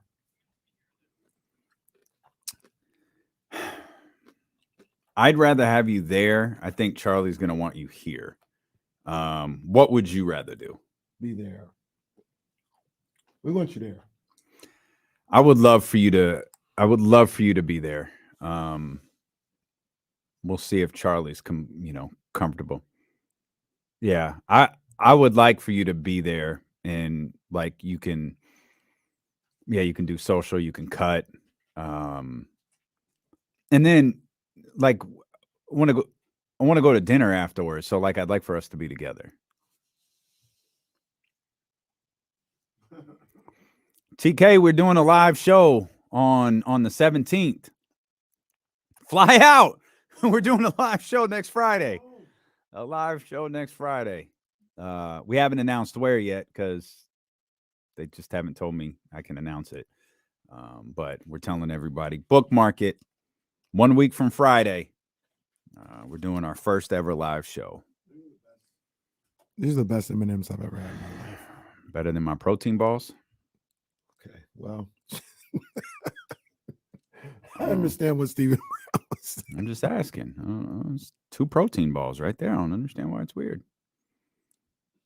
Oh, man.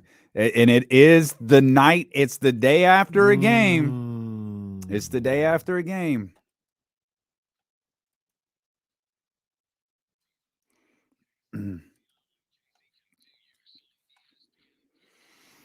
Shout out to our guy John over at AEW. We're headed out to All Elite Wrestling's Dynamite tomorrow at the Golden One Center.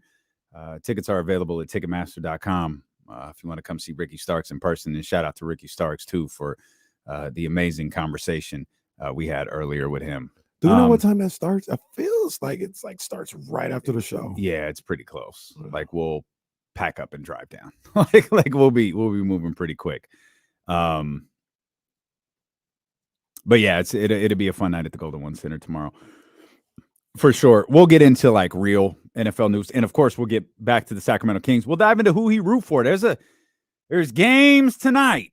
It's active tonight. So it's active. We'll dive into who he root for, and then another live edition of J Street Vibes when Jason Jones, the professor, joins us coming up around 3:20. I mentioned the 49ers Phillip Rivers rumor. I had not heard this one. So and Kyle alerted me to this over on NinersWire.com. Apparently, Phillip Rivers was inquiring with teams last year. The 49ers being one and the Dolphins being the other.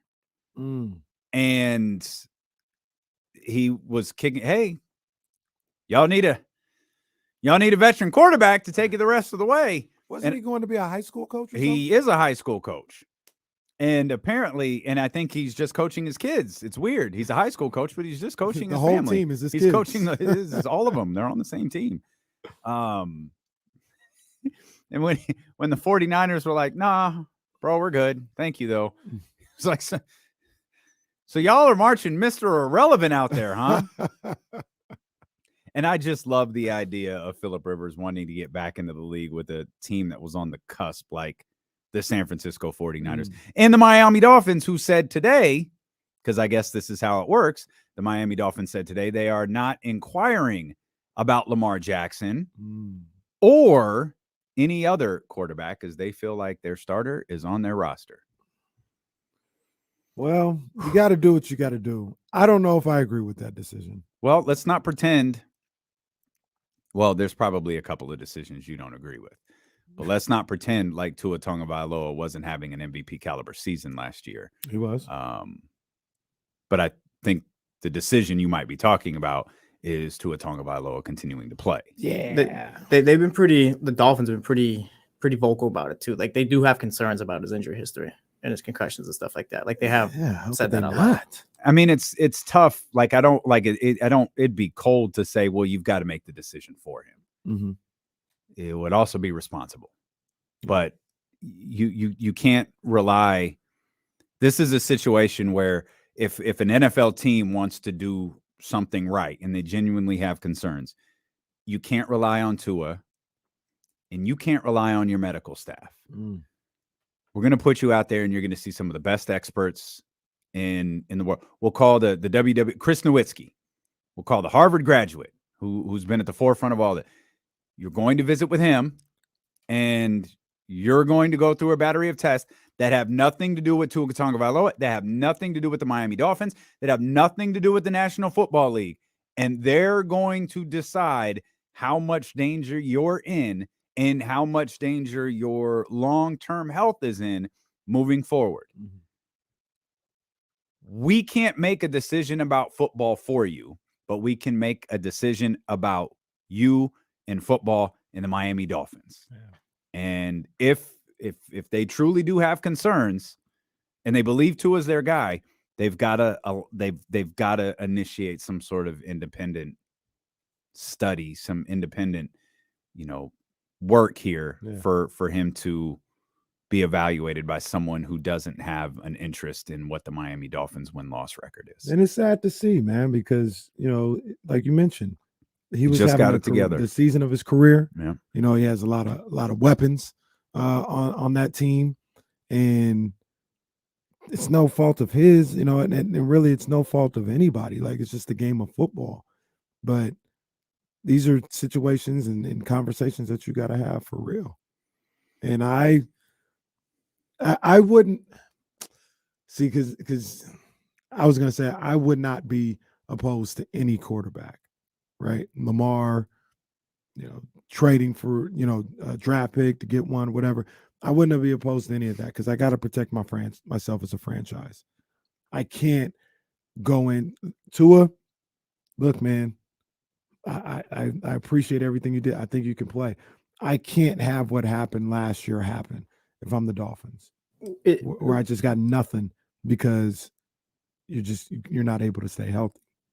It's all going to come down to this fourth year. If he can't stay healthy, I don't see them giving him a deal. It's going to come down to whatever happens this season. If he balls out, he's going to get an extension. But if not, I don't think he'll be back. And what you're saying is completely correct. But I'm not going to. It's a dog-eat-dog world. It's a cold world. I'm not going to waste this opportunity waiting for another year. Because next year, say it doesn't work out this year. Now, all right, we're in the market for a quarterback. Am I going to find somebody as good as Lamar Jackson? Lamar Jackson's available. I'd have to make that move. As a Dolphins fan, what would you want, Jesse? I'm fine with. I saw what Tua could do last year, and I'm fine with him being the quarterback. But like, if they say like Tua's our guy, I'm good with that. But if they're like, oh yeah, we're gonna go after Lamar, I'd be fine with that. I'm always trying to improve and stuff like that. I mean, it's all about winning. Monty you can McNair. improve, then you improve. Monty McJesse right there. I'm always trying to make the team better. I said, always trying to make the team better. Always trying to improve. Something I didn't realize, and bad host. We mentioned a couple of tags that were given out over the last 21. I didn't realize Saquon Barkley got one. But we mentioned Josh Jacobs. We've had discussions about Tony Pollard. All of those guys got non-exclusive tags. Now, the difference is, in those guys and Lamar, those guys are running backs. Right. I do not believe there is a single team in the National Football League who's willing to give up a sizable contract and 2 first-round picks for a running back. Not even Saquon Barkley. Yeah. And see, the thing about it, as I thought about it, I don't think there'd be any reason for anybody to have the exclusive franchise tag. Because if you didn't want nobody else to have them, you just sign them to a contract. Yeah, I thought Lamar was going to get it. I definitely thought Lamar was getting the exclusive tag. But like, to me, clearly they're not sold on him for whatever reason. So an MVP. MVP. Not a like a fictitious, like a guy who has an Real MVP MVP trophy at his house. Clearly, for whatever reason, they're not sold on him, and they'd be willing to listen to offers. So, well, no, I don't think there's an offer to be made. I think they can either match the contract that he's offered, right, or I say offer because they get compensation. We get your sure. Okay, I'm sorry, my bad. So, but you're right. That's not. It's like not a trade offer. Yeah, teams aren't calling him for a trade. It's, can we make a deal? And if we do, here's what the compensation is. So, do you think there's a team, because some of it doesn't add up to me. Like, there was one report, and I'm not trying to be critical of the person who reported it. It doesn't make sense to me that Lamar Jackson turned down what would ultimately be the second highest paid contract, because he wouldn't have gotten the Deshaun Watson guarantee, which is what he wanted, but he did get the highest in terms of and forgive me, this is a really stupid phrase, the traditional quarterback contract. Like, he would have been the highest paid.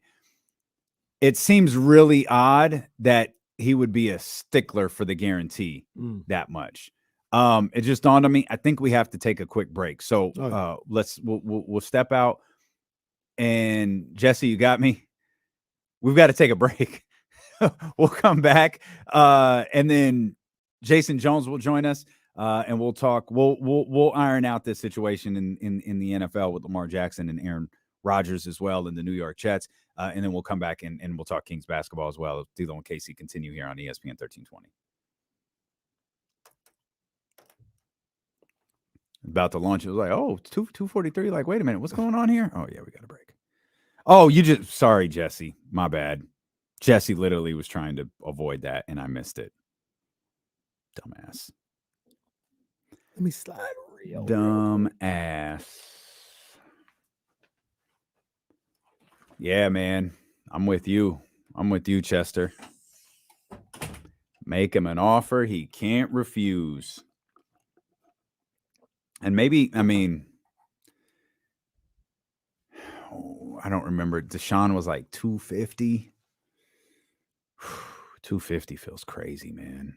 I think we're going to hit a point where there's probably going to be more quarterbacks like Lamar than more Mac Jones. I think there's going to be a time where it's like, okay, like Mac Jones, you can't like, no, we can't work with this guy.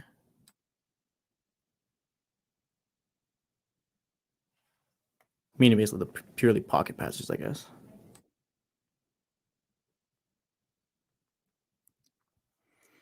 I agree. I think because I mean, Josh Allen can run, Mahomes can take off. Like the best QBs can take off right now. Someone got. Oh, was it Daniel Jones? Yeah, you got 4 years, 160. What was guaranteed? To double check that. Daniel Jones. Here it is. I got it. 4 years, 160. 35 more in incentives, 82 over the first years, 94 virtually guaranteed at signing. I don't know exactly what virtually guaranteed means unless it's his base signing in an easily attainable incentive, like for like a loaded like workout bonus or something like that. 94 for. Oof. Wow. You remember that deal that Blake Bortles got after that one good year? Mm-hmm. That's what this feels like. Yeah, that was the point I was trying to make with Jimmy Garoppolo. These are quarterback contracts. Like, it's not really a measurement of how good you are. It's a measurement of, can you be a starting quarterback in the NFL? If the answer is yes, if you're a starting quarterback in the NFL and the answer is yes, you're getting $100 million. What if you can only do it for 10 games out of the season, though?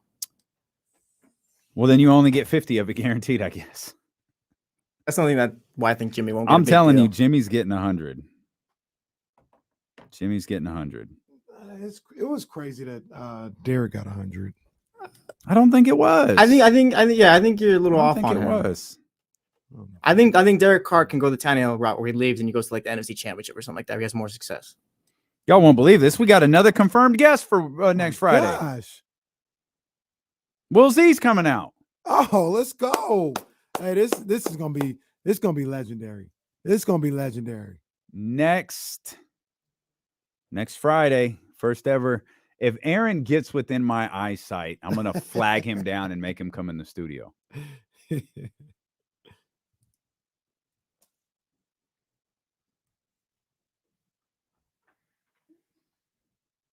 98 Rock Sign was going up. 98 Rock Sign was going up?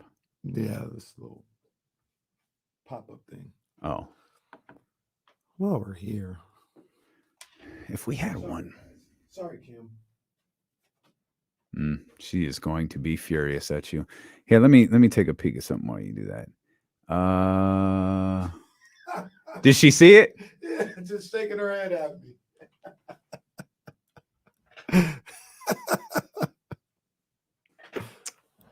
It wasn't me.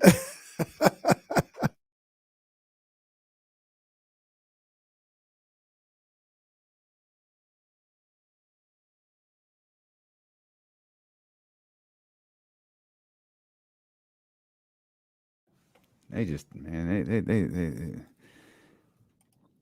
they are not into our childish behavior. Can we put them in Studio 6? Like, why? She was like, why'd that studio have to be them?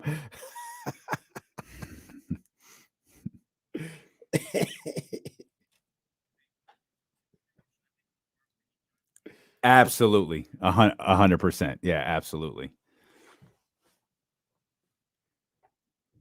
I might make a reel out of that. Mm.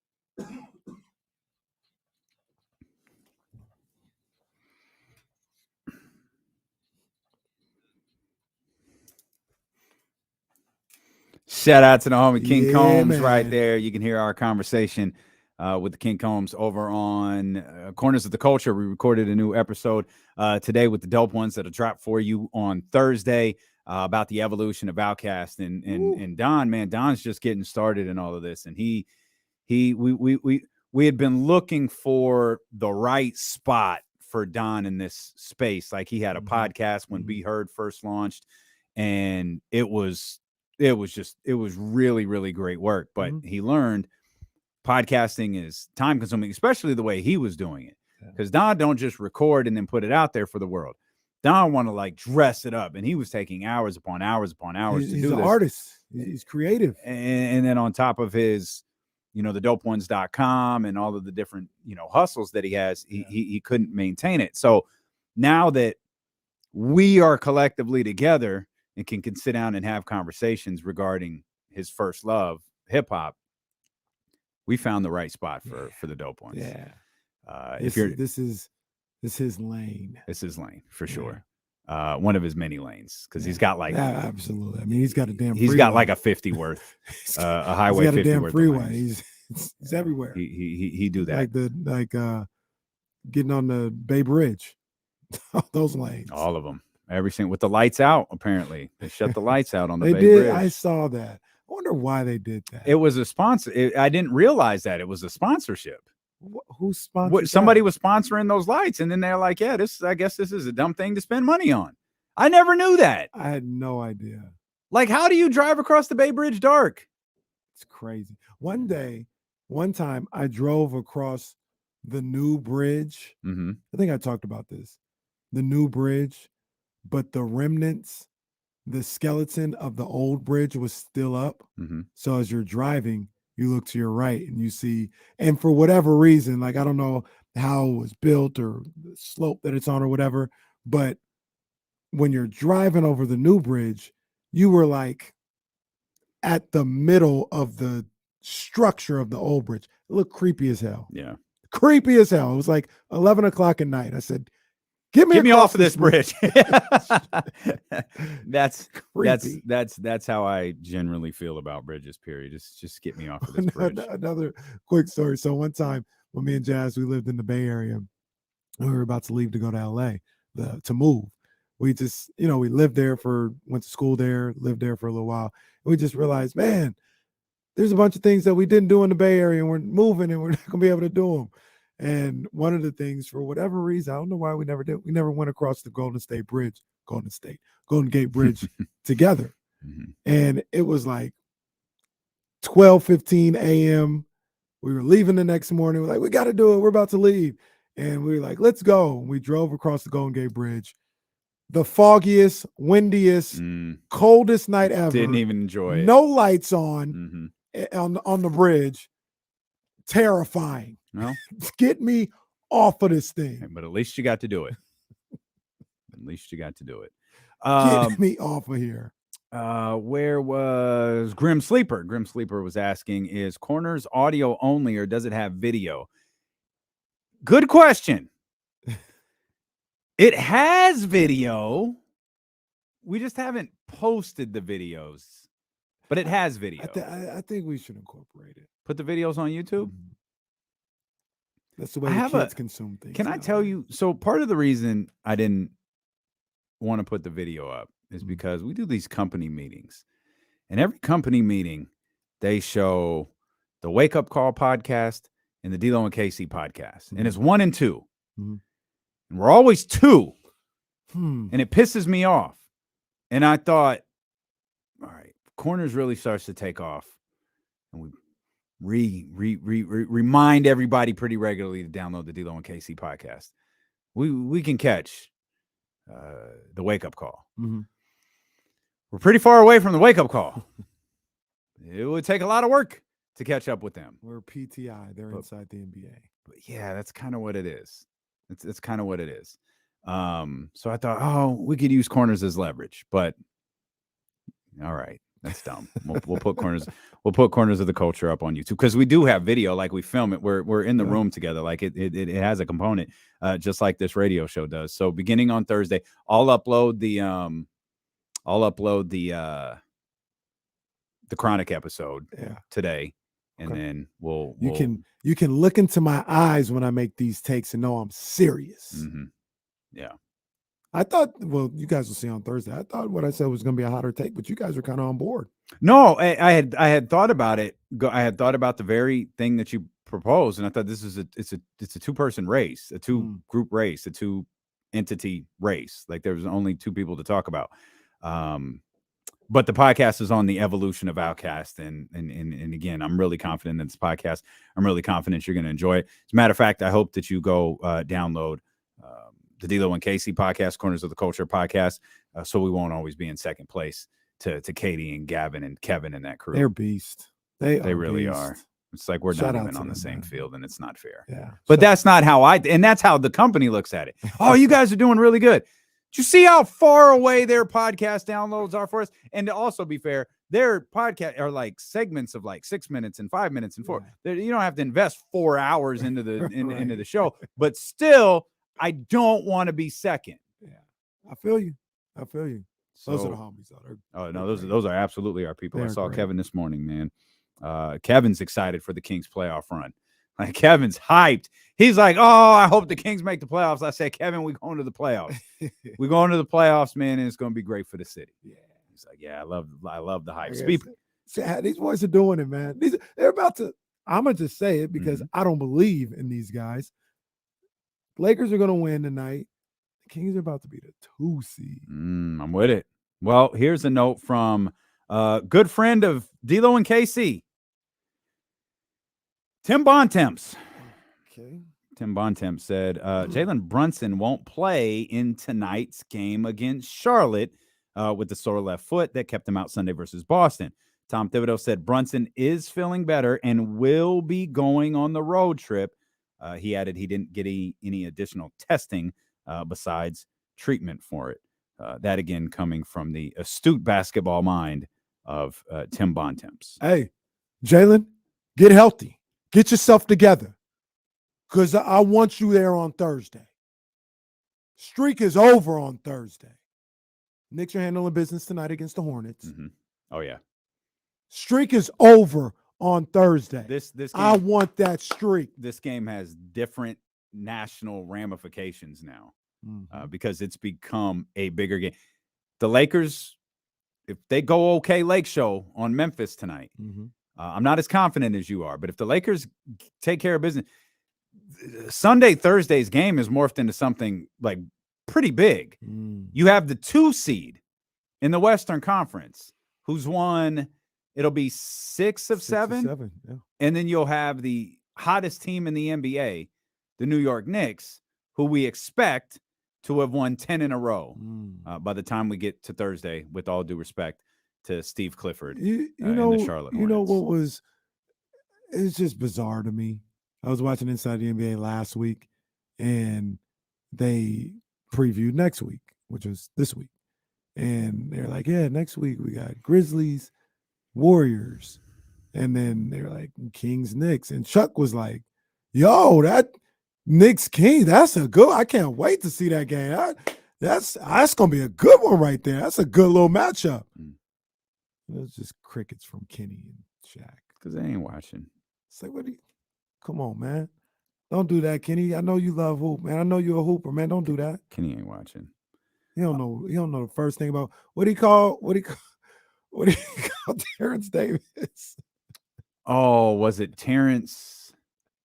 I don't remember who. What? You talking about Kenny Smith? Yeah, Terrence Harris III. How did he get the third? Terrence Harris III. How, Sway? Man, come on, Terrence man. Dude, he just got his last name wrong. He got everything else right. Dude had 41 points, and you called that man Terrence Harris III. Goodness gracious. How did you get the third? That's the part that kills me. How did you get the third? Kenny was just there. All right, I'm gonna get this name right. Terrence Harris the third. He would have been better off 3 times too. He would have been better off doing like Jalen when he said he was the #1 Halliburton fan club because he couldn't remember Tyrese's first name, and you can clearly see it. Like when you when someone forgets something, go back and watch that clip of Jalen and Jacoby Closer. You realize Jalen in the middle of the conversation forgets what Tyrese Halliburton's first name is and just starts referring to him for the rest of the conversation as Halliburton. DMP CDs. Rory brings up a great point. It's crazy. Kenny played for the Kings, and Shaq was literally an owner, but they don't even watch. No, they don't. That's I remember when Shaq was going to come teach DeMarcus everything. He was. I don't know who's old enough I'm to gonna get over remember that. there. Yep. I'm gonna teach DeMarcus how to be a big man. Yeah. You know, I'm gonna make sure that he leaves a legacy, and he's next in line as one of the great big men in this game. I'm going to show him that. Chuck, you wouldn't know anything about that. You don't have these rings. No, Chuck, no. That's very funny. I like your Shaq. Your Shaq is. You almost have to slow it down a little bit more. Doc is still 1 in the power rankings, but Shaq Where's makes me laugh. Broussard? Oh, Broussard is. But Broussard, who they say it sounds like? Oh, Draymond and Broussard. Your Draymond Green and Chris Broussard impressions are exactly the same. Just Chris Broussard is a lot louder. That's all. No, it is. And you can only do Chris Broussard in the studio. Avery is the same. They're the same 3 people. Broussard, Avery, and Avery Johnson and Draymond.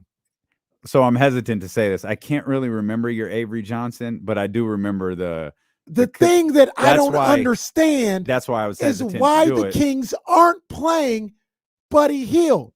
I know that he's one of the top players in the league. Okay. But I don't understand why they aren't playing him more. See, that doesn't. They need a shooting guard. That doesn't sound like Chris Broussard. Now do Draymond.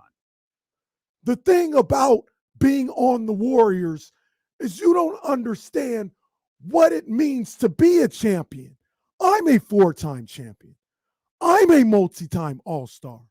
And because I speak loud Chris Broussard. and I say things, Draymond, I have to tell you, when it comes to being an all-star, there are other things that come with it that maybe you don't personify. Okay. I think Chris Broussard's up there. Draymond's tough. Draymond's not there yet. Shaq's on point. Doc's #1. Chris Broussard might be 2. Slow Shaq down a little bit. He's #3. Avery was good though. I liked Avery. Avery was funny because Avery definitely didn't sound like Draymond. Sounded a little like Chris Broussard. It's been a while. Can we get an Ultimate Warrior on the King season? Oh man. Can we get Ultimate Warrior on this King season?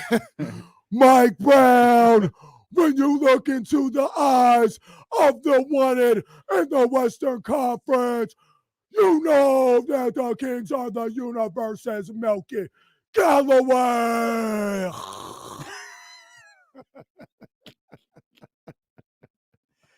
Oh man. If you're still here, you're listening to D-Lo and KC on KIFM West Sacramento, 98.5 FM KRX QHD2 Sacramento, ESPN 1320, always live on the free Odyssey app, live on twitch.tv/ESPN1320, youtube.com/ESPN1320 as well. Jason Jones of the Athletic and the Professor and J Street Vibes is going to join us. Oh, it's Shaq Live right now. It's hilarious. They just pushed that out from Bleacher Report. It's like they're listening. They probably are. Phil Yates says teams that are reportedly will not be pursuing a deal for Lamar Jackson. Again, teams that reportedly will not be pursuing a deal for Lamar Jackson. The Falcons, the Dolphins, the Panthers, the Commanders, and the Raiders. Wow. Okay. They want A-Rod. Okay. In a related article, Bill Barwell already has like the top 16 destinations he ranks them for Lamar Jackson. Yeah. Do you know what #1 might be? No. Guess. Can I? No, I don't. The Atlanta Falcons. The one that did it. He's saying like Oh. this is where he should go, not they're going for him. And I agree with it. I think that So would be how a about- great pairing. How about this from Josina?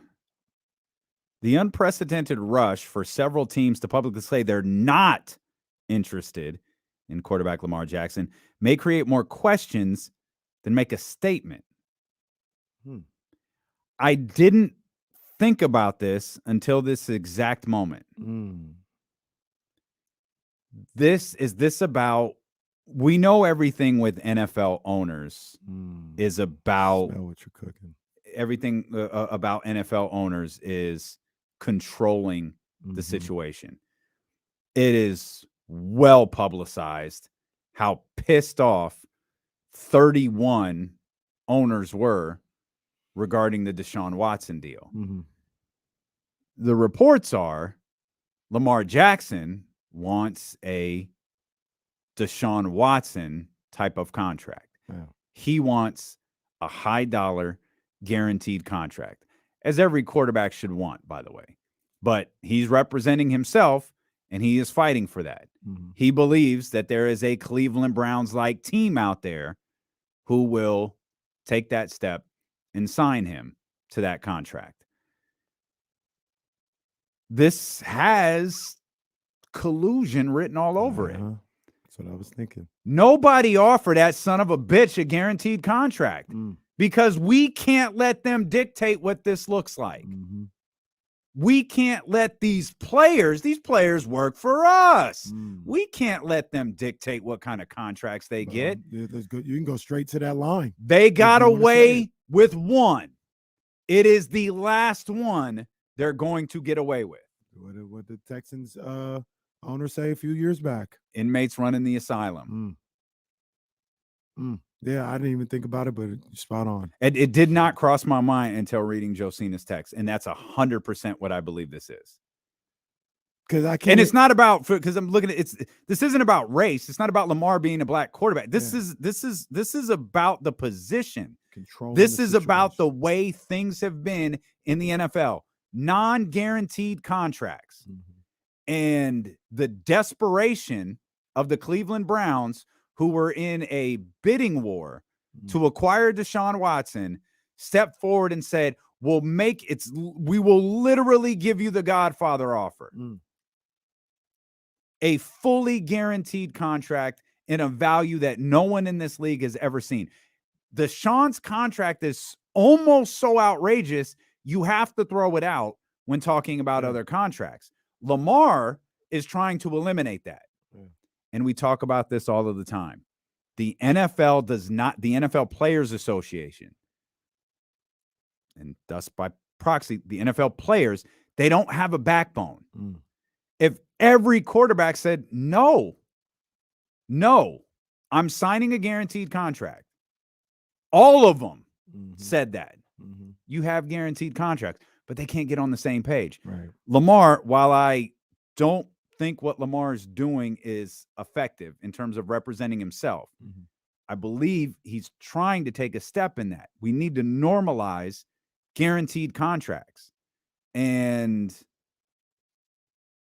I've never seen so many teams. Again, now I can't get it out of my head after reading Josina's post. I've never seen so many teams go, yeah, no, we're not doing that. Yeah, I know. No, we're not doing that. I haven't seen it either. I haven't seen it either. You're telling me more teams were interested in signing Deshaun Watson than Lamar Jackson? Come on. I'm sorry, what? Come on.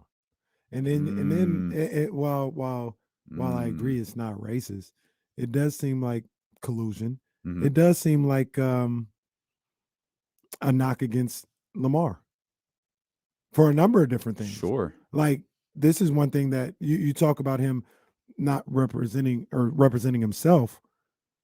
I wouldn't be surprised if the agents don't want this and they're working in cahoots with the teams. Explain. If Lamar can get this deal without an agent, why would anybody else get an agent? I got you. Yeah, I got you. Well, I got you. I see where you're going. Lamar, not everybody's Lamar. Yeah. Lamar. If a Lamar-like figure that can get this contract without an agent, yeah, Why would I don't know who the next rookie is? But Anyone, any rookie out there? Why do I need an agent? Because the blueprint has already been established that this is the number. Mm-hmm. This is what you give me. You give me Will Lamar. I don't need you taking 10, 15% or whatever it is. So I can see them. I could see it all being a work. Not crazy. It's not crazy. I'm open. I'm open to that idea. I'm not sure. Man, it does kind of add up though. It works. It works. It could be possible. I don't know. Like we were trying to read through Daniel Jones's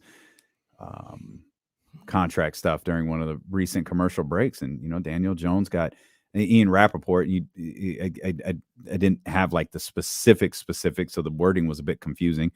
But he worded it as virtually guaranteed. He had $94 million virtually guaranteed at signing, with I think the base was 160, and that's if you total everything out through the years. Normally, what you could do is figure out what the average per year is after you get past the initial signing amount, and then you can figure out if it's a 5-year deal. It probably means the Giants can get out in 3, and he'll never see 160. Yeah. They also said there were $30 million extra of incentives, which boosts that thing up to I think 192. Those are probably slightly more unattainable, which is why they didn't work it into a $192 million contract. But reading through this stuff, like reading through NFL contracts, is insane. Yeah. I told you the story before. I once had Adrian Ross, an NFL agent, try to explain to me. I was more confused when he was done explaining it. Yeah. And that's the way the NFL is. Nature of the beast. Hey, can I get some air horns? Yeah, I got you. Can I get some air horns? Everybody out there riding around Sacramento, put their stingers up one time. Let's see everybody put their stingers up one time. Because the women's basketball team is headed to the championship game of the Big Sky tournament. They take down Portland State, run away from them on the second half. They go into the championship game. That's what they do. Baby. That's what they Come do. on, They man. run away from teams in the second half. They did that yesterday. Shout out to our guy, Coach Patrick, as well, and the men's basketball team. Their season came to a conclusion yesterday. Coach Patrick, that whole squad's on their way back to Sacramento. Coach will be with us tomorrow. Coach has already said he's going to join us for our live show on the 17th at a location we hope to disclose to you very soon. Coach Patrick just getting started. Oh, yeah. I ain't worried about nothing. Oh, yeah. He just getting started. He kind of changed the energy around here a little bit this year. Yeah. And that's just the beginning, man. I can't wait to see what's in store. But, yeah, we'll be talking to him tomorrow, and we'll see him, live next week. Yeah, we certainly will. But the ladies still got work to do. The ladies got a championship to win, baby. Come on now. Ladies got a championship to win, and there's no reason for that group to not be playing in the NCAA tournament when it gets underway next week. Man, tournament time. Championship week. I love champ week. You know that. Let's talk Kings basketball. Let's talk this win streak or this run of wins that they're on, 6-7. We'll talk about the game last night, and we'll talk with the professor, your partner over on the J Street Vibes podcast. Jason Jones of The Athletic joins us when we return here on Sacramento Sports Leader, Steeler and KC on ESPN 1320. Brad, you know what? It kind of snuck up on me, but yeah, I really enjoyed the WBC. Yeah, man. Man, it's a nice shirt. Come on, man. We out here, man. Don is dope, man.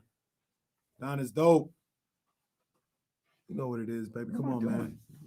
What the hell am I doing? Oh, it's the classic. Oh, that's woo. Yeah. But yeah, I love the WBC. I really do. It snuck up on me. I'm not really aware. I know it starts tonight. I don't know if I'll have time to like really tap into it. But I really do like the WBC. Dominican Republic is going to be must-watch TV. They're stacked. They are stacked.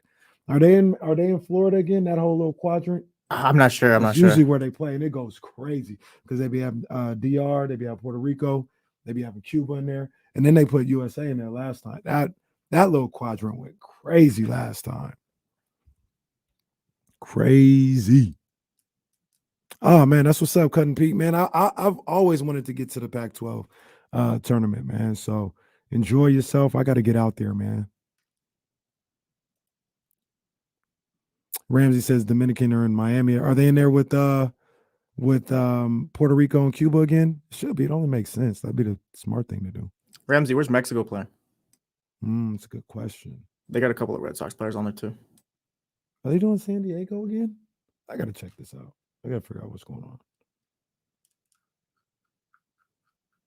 Because wherever they had it last time, it only makes sense to go back there. Go back to all the same places. Mexico should be in Phoenix, he says.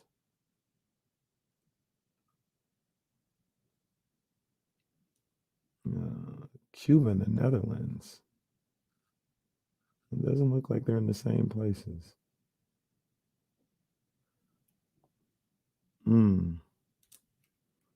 They got a lot of this stuff in it looks like they got a lot of this stuff in around the world. Like they're in Japan. Baseball could be so much cooler than it is. They really could be. I love baseball. I love baseball. I really do. Yeah, I used to love it too. I feel like I've kind of, I don't know. That would be kind of ruins it for me, I guess. They got a game on FS1 today. Cuba plays on FS1. Everything is televised. Tubi is involved in this. Wait a minute. They got Italy playing a doubleheader on Friday. They got Panama playing a doubleheader tomorrow. Damn. Everybody playing doubleheaders.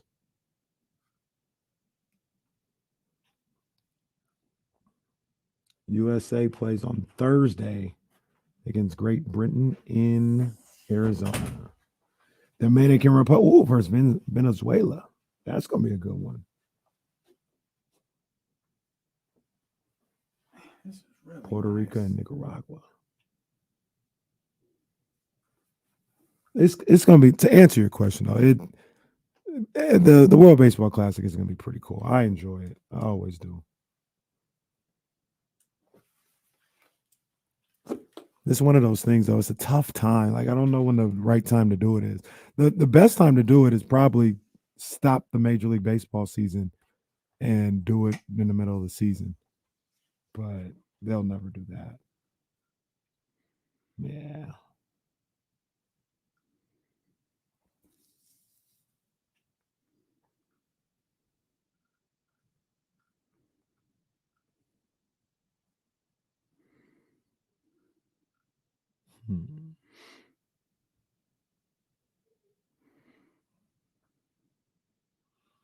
JoJo Diaz is fighting next weekend. Jose Ramirez is fighting next weekend in Fresno. Oh, that's a bad night for that because Benavidez's plan is that night. Not the 25th. John Poles wants to know, is Damian watching the WBC? Yeah. On DVR though.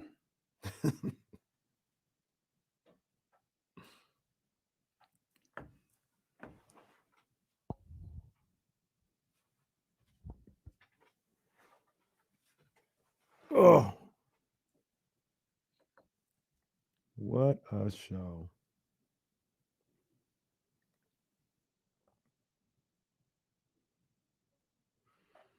It's no fun fleeing under the gun because they got me public enemy number one.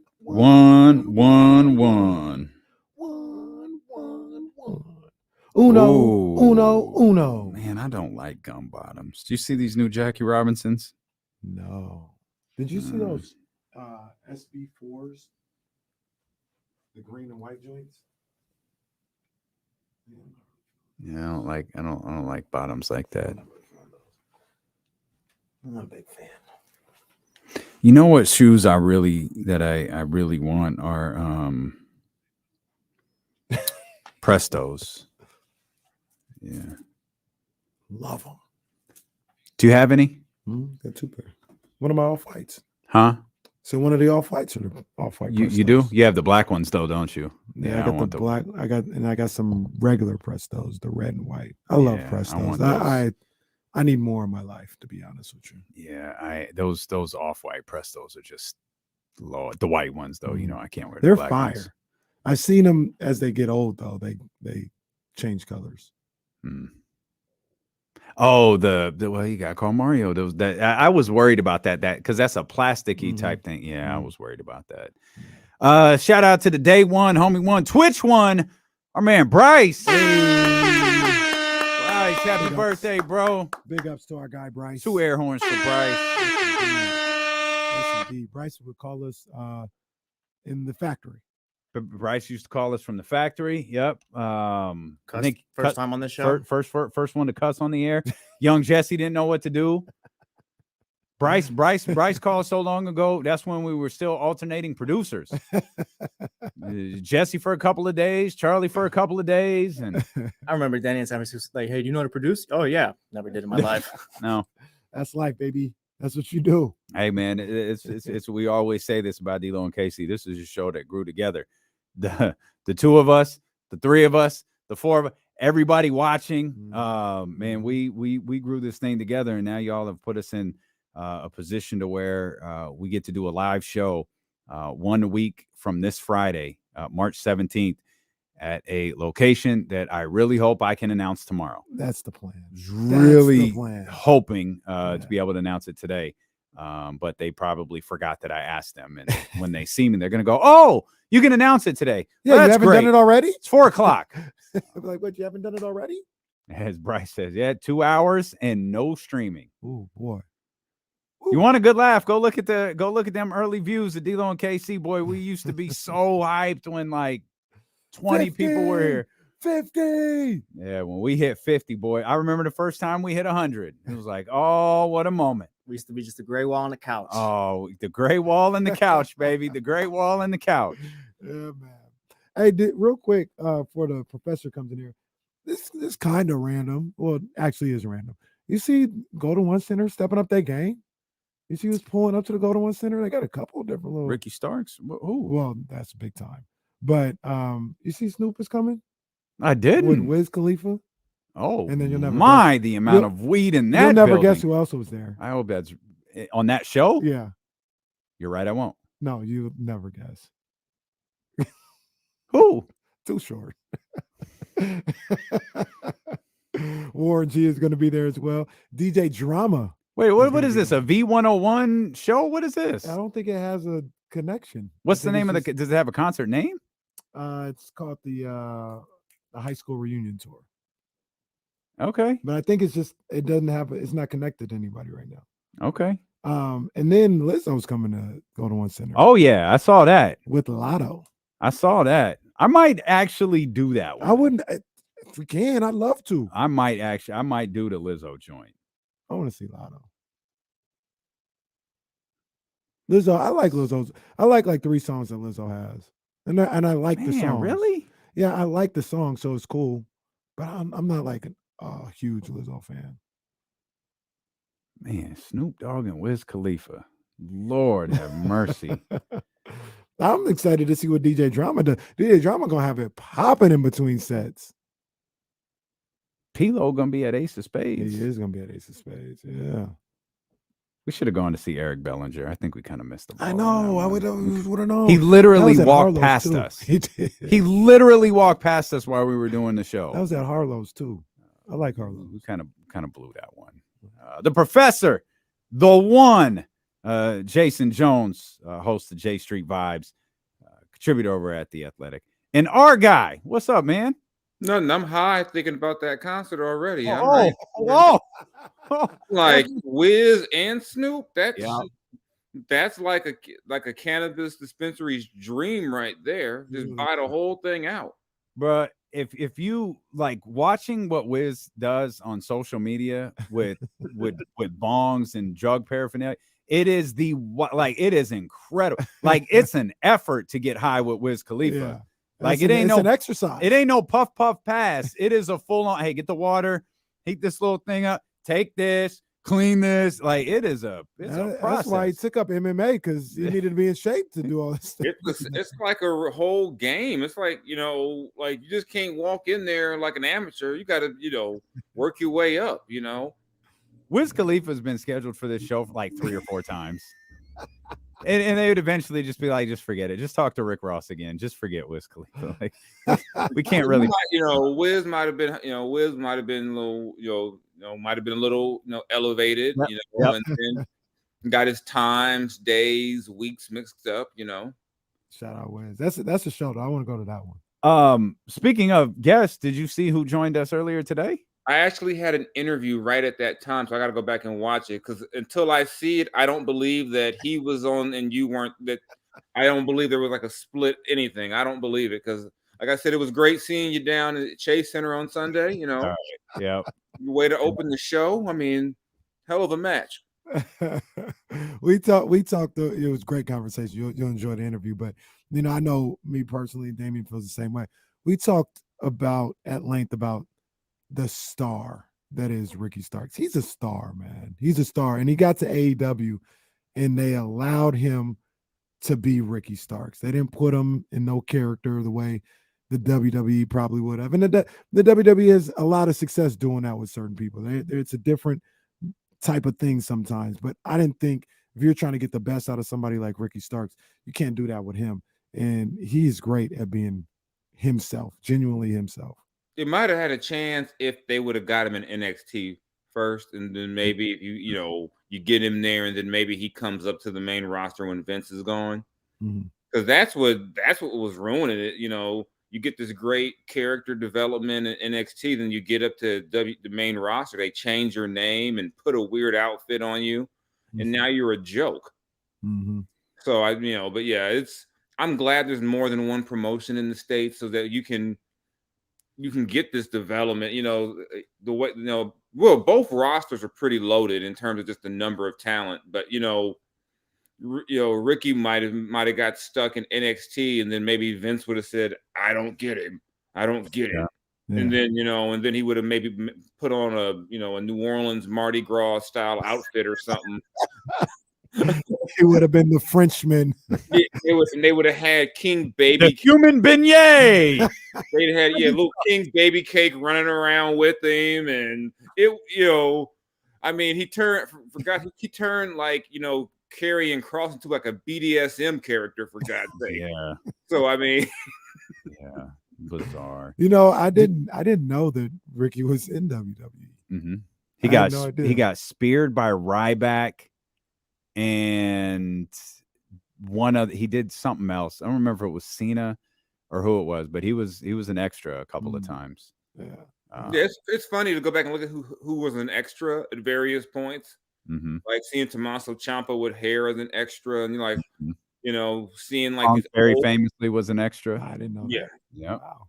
You go back to these really old clips of like Kenny Omega as like some random guy on WWE. They've had a lot of guys who you look back and go, wow, he did what? You never would have known. Yeah. Did you enjoy? Anthony Bowens had a cup of coffee in the WWE. Did you enjoy the pay-per-view on Sunday? I did. Going in, it was my first AEW live show. And I'm always wary of the Iron Man match because you wonder, can these two guys really give you an hour's worth? I was in my head going, okay. And about the 10-minute mark, I'm going to go to the bathroom and come back. But they really, it was a hell of a show. I enjoyed that. That trios match was awesome. I didn't think I was going to enjoy the Iron Man match because there's no suspense of it ending. Right. It's like it's over in 60 minutes. Right. But they did an amazing job of making the final like 20 minutes or so like you forgot that the match couldn't end. Right. It was incredible. It was really, really good. Yeah, and I had never been in a wrestling presser, and that was MJF's entrance was quite something. MJF was a fool, man. Because I didn't realize what was going on. I thought like some random person had come into the room. And he's going. But yeah, it was a hell. I really enjoyed the show. But it just makes you. It was also crazy about it too was that Tony Khan's talking about they had 9,000. What a great number that was for them. I'm like, this is how big the gap is with WWE and everyone else. That's SmackDown for them. Mm-hmm. That's Raw, and even then they've only got 9,000. But I mean, like I said, I really enjoyed it. A lot of good entertaining matches. I was surprised that they let Joe get put to sleep like that. That caught me off guard. But like I said, that trios match delivered beyond even my biggest hope, because I always felt like that trios title should have been on the House of Black from the start. Yeah, so I had a lot of fun out there. It was good for them too to come out to the West Coast. You always wonder how that's going to work out, but coming out to West Coast and having success and being able to do things, in Northern California. Have they gone down to LA yet? Yeah, they've been to the Forum. Yeah, okay. They've been to LA. They've been to Seattle. Yeah, and it is cool to hear Jericho's song in person. Yeah, I could see that. Yeah, that was cool to actually see that in person. The House of Black entrance was really cool in person, and then to me, the best part about MJF is that I think people in the audience legitimately hate his guts. Yep. I mean, it's not, he's calling people marks, but I don't realize that the marks realize they're marks for hating him so much. I mean, there's a dude like about 10 feet from me, who's like cursing out a guy behind me because he was saying something about MJF being good. Like legit cussing him out. At the end of the match, he turned around and flipped dude off. Yeah, that's a wrestling event. What did MJF do? He took the water bottle and threw it on. He threw it at a kid. Yeah, he threw water on a kid. Oh my God! Somebody tweeted out it'd be a triple threat match at that point. If I was that everyone thought it was a work because they was like, that was a black mama and she didn't choke him. But it wasn't a work. He just they had to send Brody Lee's wife, who works as like an ambassador for them, out there to like console the kid and like sit with him. And it's like, at what point can you choke a dude? Like, at what point do you go like, all right, you crossed the line first, and now I can swing at you here on the floor of the Cow Palace. Where were they? The Chase Men. Oh yeah, because I was like, because your initial thought is that kid had to be a plant, because there's no way he'd really do that to a kid. And then I started reading on. They were like, it wasn't water; it was tequila. I was like, oh, I'm like, this. I don't know if that's true, but yeah, somebody went and got him like an acclaimed scissors hand, and then, I guess he got to go to the back and meet some guys. There's a picture of him with Hobbs, and then I guess he'll be in Sacramento too. The kid. And sometimes I wonder, is it worth? It sucks, but he had a way better experience than the average kid did by the end of the night. Sure. I'm like, it's kind of like the kid who went to the Miami Heat game and was like, I came here to see Jimmy Butler. Like, it's almost like, it was better that Jimmy didn't play because you got to go meet Jimmy as opposed to I got to see Jimmy Butler just play. Well, Jay, I'll go ahead and hit this. Okay, Lake Show. We're big Laker fans tonight. That's like the 5th time today. That's excessive. We're big Laker fans tonight. The same way I was a big Kings fan last night. Good job, go Kings. Like the team, yes, sir, yes. Indeed, and teamwork makes the dream work. Oh, look at us, me and Jason holding up our rags.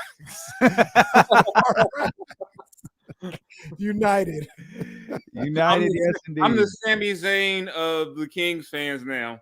I just latched myself on for clearly selfish reasons, but yeah, let's go. Jason Oos. Jason Oos. Obviously, if the Lakers win, the Sacramento Kings move in to the 2nd seed via a tiebreaker with the Memphis Grizzlies. I guess first out the gate, we're talking about the Lakers and the Grizzlies tonight. This will be an extended conversation on the broadcast. What do you think about this whole Ja Morant situation? Perhaps more importantly, where do you think it's going? I just think it's sad. I was talking to a friend earlier. It gives me a lot of Chris Brown vibes in the sense that what happened to this kid who was just, a cool kid, and all of a sudden all this random violence and fighting, like, where did all this come from? And it's like, why are you like number one? What makes it so kind of all just tone deaf from Ja? Where you said there's got to be something else wrong?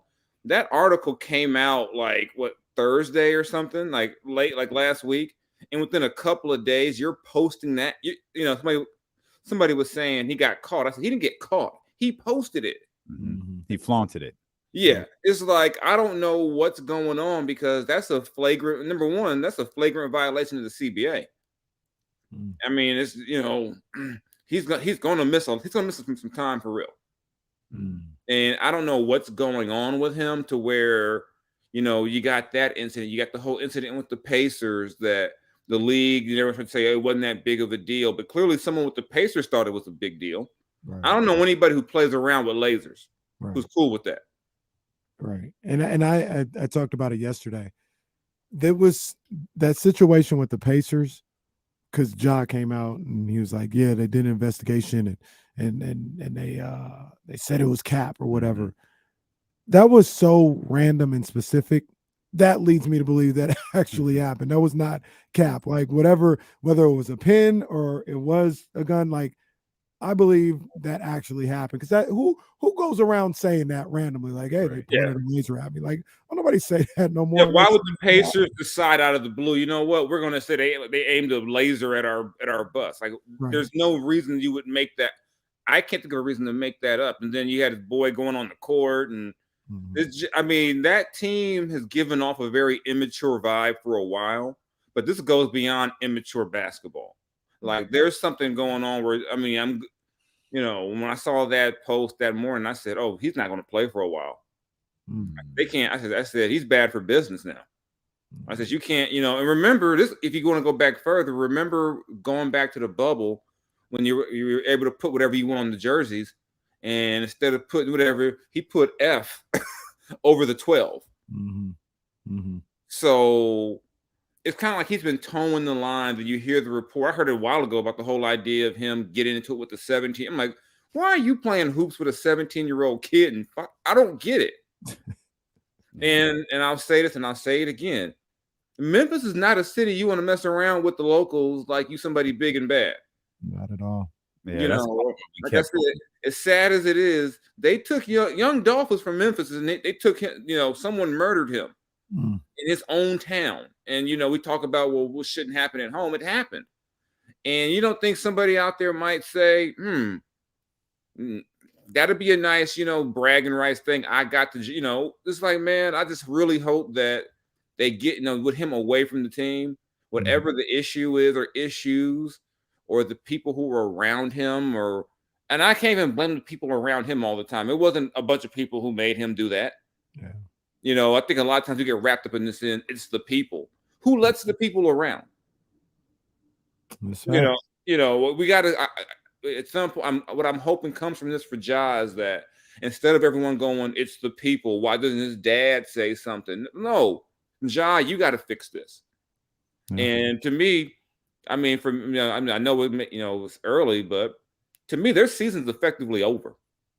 I mean, you can't, when can you bring him back? And when you do, they could go from the number 2 seed to a team that everyone's going, let them fall. We hope we play them. Yeah. Because, you don't know when. I don't think there's any need or rush to bring Ja back at this point because there's clearly something deeper going on if these things keep popping up. And it wasn't like he was known as a troublemaker in college. Yeah. Or high school. This is all like in the NBA. No. Yeah. I don't, man, I hadn't thought about like the jeopardy that their season's in. I did wonder though, and we didn't really talk about this today. We talked about it with you, Jason. And clearly, I think I already know how you felt. Like, I wonder, could this be a rallying point for the Grizzlies that are still around? Now, the caveat with that is, with or without Ja, they've been struggling bad without Steven Adams. Like, they're far from the team that they were earlier in the season, and it appears Steven Adams is the guy who on the floor held this whole thing together. But I did wonder if this could be an emotional rallying point for the rest of the Memphis Grizzlies, because everything that we've learned, Jade, I'm sure you've heard the same thing, is this is Ja. This isn't the Memphis Grizzlies. This isn't a group of Memphis Grizzlies. This isn't Ja and teammates. It's Ja. So the rest of the Grizzlies are still kind of intact. But they lost Brandon Clark for the year. And then there's that. Yeah. Well, so, and Dylan Brooks is only a couple of texts away from, from getting to, I mean, like I said, to me, the maturity issue was already there. You know, and one of the key culprits of that is Dylan Brooks. He's still, you know, to me, the maturity issue was going to be there, and I wonder, you know, I mean, last season they showed they can play well without it. You know, I mean, they've shown they can do it. But I think when you about losing Brandon Clark and Steven Adams not being 100%, like, I mean, think about it. Last week they lose to the Lakers without Ja. Ja won that game by himself. Yeah. He came out with that third quarter. And, you know, and do they have a guy? You know, can they continue to pull off? I mean, they pulled off that big third quarter against the Clippers, so they couldn't finish the deal. But I think they'll when I say over, I mean they're gonna make the playoffs. But, I mean, without that the whole group together, without, you know, you lose Brandon Clark, you don't know where Steven Adams is going to be. You don't know where John's going to be.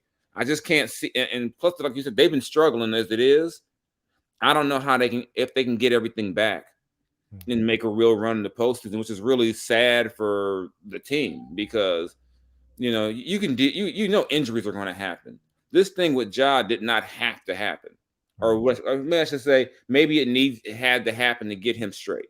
But we shouldn't, you know, you shouldn't be talking. I mean, this dude just had a whole snow sculpture in Salt Lake City at the All-Star game. I mean, people really want to like him. And it's just also a trip of how the league works, because I've seen other players get labeled bad guys who ain't had nearly these many issues.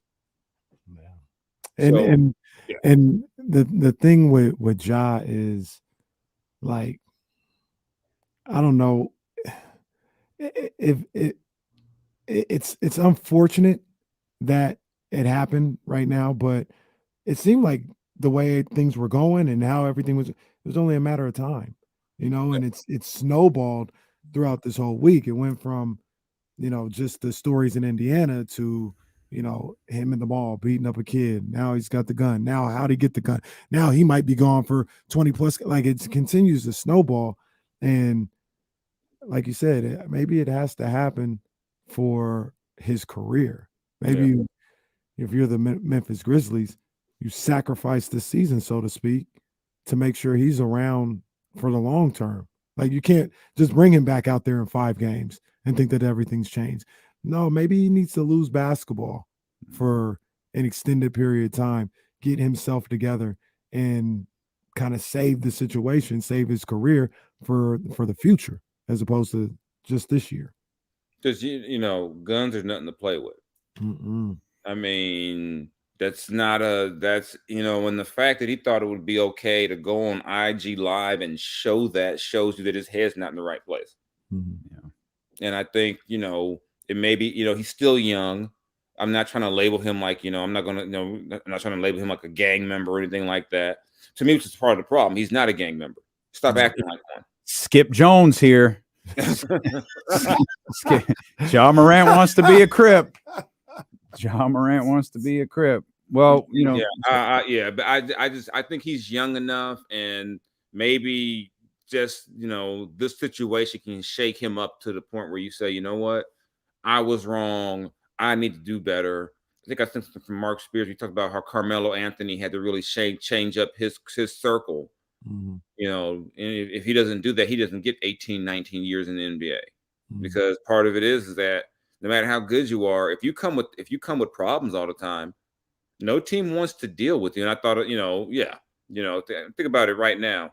I know Kenny will like this one. The whole who would you rather have, right? You know, De'Aaron or Ja. De'Aaron don't come with no drama like this. And that matters in this league. And, you know, there's a reason why Allen Iverson's career probably didn't get extended another 5 or 6 years, because it was like, you're not worth the headache if you're not giving us 30. Yeah. Crazy to think about. You say Allen Iverson. Obviously, that was my guy. Allen Iverson, like, as the Allen Iverson we know, that was like 5 years. Yeah. He's drafted in 96. They went to the finals in 01. I think they had another 02 was a little bit of a struggle. I think they had another little bit of a run in 03. It's a Rock Austin run. Yeah. We think it was so long, but it was really just a handful of years. And Yeah, I was at the game where when he came to town with Memphis coming off the bench, and it was obvious that night that was never going to work. And by the way, I'm not implying that Allen Iverson was running around a strip club with guns. People say I was, I'm just talking about the whole once you get that perception, you get that rap on you, it's tough to shake. But yeah, wow. Because he did a Rock Austin run. Yeah, those run, like, think about it. The Rock Austin run, they were massive, but they were really, really short. I'm trying to think. Where would you say his run ended? Did he play against the Lakers in the playoffs with I don't think he was there in 09. There was a year the Lakers beat them in the first round. I want to say he was on that team. Yeah, I think he was on that team. He wasn't on the Western Conference Finals team. No, because the Western Conference had Chauncey. They went and got Chauncey then. But yeah, I want to say that, he had, so maybe his run was a little, maybe the Denver years were the Rock starting to be an actor years. The Hollywood Rock. Yeah. Leaving Sacramento. Sacramento, I won't stay. Well, we're talking about Memphis and all of the troubles that they have. And Jay, clearly Sacramento has their own troublemaker as Harrison Barnes picked up his second technical foul of the last decade. Like, I don't know if the Kings don't get this under control, we could have. If the Kings don't get this under control. This whole season. Last night. I can't imagine Harrison. I think what he yelled was "and one," but he yelled it so aggressively. I think it startled the official. Like, Harrison just jumped out. Whoa, what are you doing? He was like that guy. It was like the referee in front of Scott Foster last night. I'm trying to remember. Have I even heard Harrison use profanity? I can't remember. I'm guessing no. I can't remember. Like, Harrison's like one of the nicest human beings I've ever been around. I don't think Harrison has ever said a bad word about anybody in history. No. And he's when they called the tech, I was thinking, I've never seen him get a tech ever.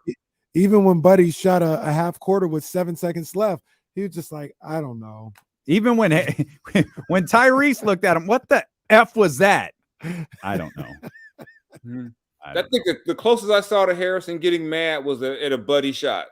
I was like, it was either that or something about defense. And I was like, I've never seen Harrison get agitated. I'm like, God, Buddy, that's a talent right there. But the beauty of that is, like, because of that, you can read so much in Harrison's facial expressions. It's like not so much this year. Again, like he doesn't go either way. Like, the joke is Keegan Murray doesn't react to anything. Like, Harrison he doesn't smile, but all of a sudden he could be in the dunk contest. Like, he's throwing down dunks and he's yelling and he's hollering, and it's like, oh, okay. But he gave the referee an and one and turned around, ran up the court, knew it was coming, appeared to know before all of us, picks up the technical foul, doesn't even react. It's just like, man, I can't get a call here. Because in his mind, he goes, you know what? I just donated to charity. Good job. And that's probably a local charity, probably his local charity or something. Yeah, he's probably like, he's like, you know what? He's like, you know what? Just find the positive immediately. That's it. Because before this year, Harrison, when he did get frustrated, had that Murtaugh from Lethal Weapon look on his face, like. Lost me on that one. Because he was the only adult in the room. Murtaugh was Danny Glover in okay. Lethal Weapon. No, I'm too old for this, Yeah. Now I feel really old because Kenny's looking at me like I have no idea what's going on. You know what I just did? Look, Google Tyrese. Oh, Tyrese is pissed. That is legitimately my favorite Buddy Hield highlight, where he pulls up from beyond half court with like 7 seconds left, and it hits off the backboard. Tyrese rebounds it, lays it in, turns around and looks at Harrison. What the F was that? And Harrison just looks at him. I forgot about that. The things that people in Sacramento have seen to get to this day. All the Dreams and nightmares on repeat. Dreams and nightmares on repeat. Speak on it. We Now we can play. We got Keegan Murray shooting 59% from 3. We've got Davion Mitchell. What do you think about Davion? I thought Davion had a really good game last night. He was a good tone setter for Sacramento. He was really aggressive for the second straight time with De'Aaron Fox out of the lineup. But he's a guy that a lot of fans and media have been critical of this year. I like Davion. I mean, I always look on the podcast too, just that when your minutes are below like 20, when you're in that 12 to 15 minute range with minutes, you're going to have sporadic play. But I like this Davion's DNA as a player. I think you got to have guys like him who are just winners. I think he's just a winner. And he's going to figure something out to help the team win. You got guys you can put on the court. They might, if they're not scoring, they can't do a thing for you. I believe Davion's going to figure out something he can do to help you. So I like Davion. I think people maybe get right that he was a lottery pick. Should he be doing this and this? I'm like, you knew what you were getting with Davion. I think when he's gotten extended minutes for the most part, he's been solid. I mean, I know he had that little bad stretch on the road, but who doesn't have a bad stretch in over 82 games? Yeah, we talked about it last night, and I just, I feel like, sometimes people want a little bit too much out of Davion. Not that I don't think he's necessarily capable, but like his role is what his role is. Yeah, be a top flight perimeter defender, push the ball, work the offense a little bit. Look, even him coming off the bench and being the backup point guard, probably every time he goes out there, he's like at least the third option. You got Malik. He usually plays with Sabonis. So those are the first two options. If TD's cooking, maybe you're looking for him. You know what I mean? Like, what do you want him to like not pass to those guys? But let me ask you both something. Would his role be bigger if he had more games like last night? I don't think so. Okay. Yeah, I don't know. It's hard to find the minutes for him, but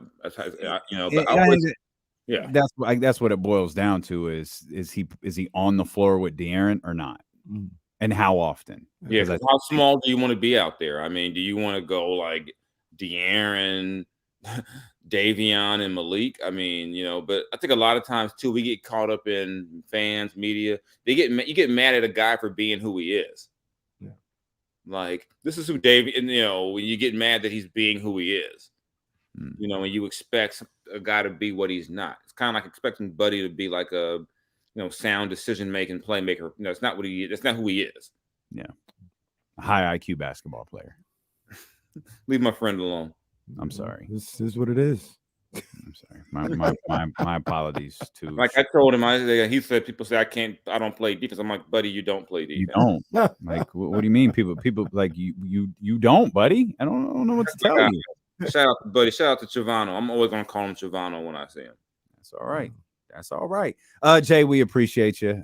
Thanks for jumping on with us. Thanks for doing a live edition of J Street Vibes last night. Yeah. I think people really dug that. So hope to see more of those moving forward. Looking forward to seeing you tomorrow night, on Dynamite.